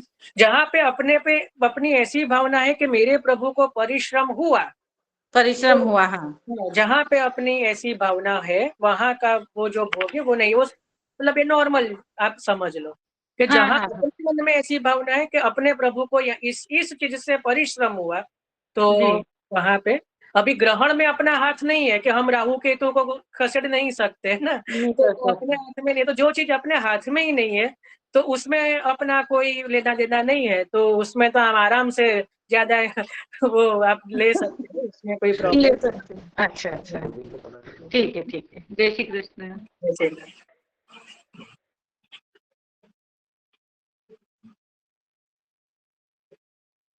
चलो भाई, हजी कोई ना હોય, મને કોઈ વાંધો નથી. હા બોલો. અચ્છા, સારું. તો આજે આપણે સત્સંગને અહીંયા વિરામ આપીએ. બહુ આનંદ રહ્યો. કાલના ઉત્સવની બધાને ખૂબ ખૂબ મંગલ વધાઈ, અગ્રિમ વધાઈ. ઉત્સવ વિશે આપણે સમજ્યા, સામગ્રીની બહુ સુંદર ચર્ચા થઈ. હવે એક રીતે એક વાર મારા મગજમાં છે જ, આ હોળી ખેલના દિવસો જશે ને પછી એક દિવસ ખાલી આવશે એટલે ધીમે ધીમે આપણે શૃંગાર સમજતા થઈશું. બેઝિકમાં જેને બહુ એક્સપર્ટ હોય, ખબર હોય, એને આપણે નથી, એની વાત નથી, પણ આપણે બેઝિકમાં થી શૃંગારને પણ સમજીશું કે એનું પણ મેં આખું એક તૈયાર કરી દીધું છે, માળખું એ કહેવાય. આજે જ હું બેઠા બેઠા થોડું આવું બધું ચિંતન ચાલતું હતું. તો એવું નહીં કે હું કઈ એવું બતાવું, પણ વૈષ્ણવોને એ રીતે થોડી થોડી સેવામાં પણ સમજ પડે, સામગ્રીનો પણ આપણે ચિંતન કરતા રહીશું, શૃંગારનું પણ ચિંતન કરતા રહીશું. કીર્તનનું તો કરીએ જ છે, તો એ રીતે ભોગ રાગ શૃંગાર ત્રણેયનું આપણે એ રીતે ભગવત સેવામાં આગળ લઈએ. તો આજે આપણે સત્સંગને વિરામ આપીએ છીએ. હજી કદાચ કોઈને કઈ પ્રશ્ન આદિ હોય તો વોટ્સઅપમાં મને મોકલજો, આપણે યથા સમયે લઈશું. બરાબર, પણ કાલે નહીં સમય મળે મને, તો આપણે હવે પૂછા સત્સંગમાં મળીશું. બરાબર, અને કાલે આપણે વસંત અને ધમારના પદો લેવાના છે. જય શ્રી કૃષ્ણ. મેં આપને એક મેસેજ વોટ્સએપમાં મૂક્યો, મારે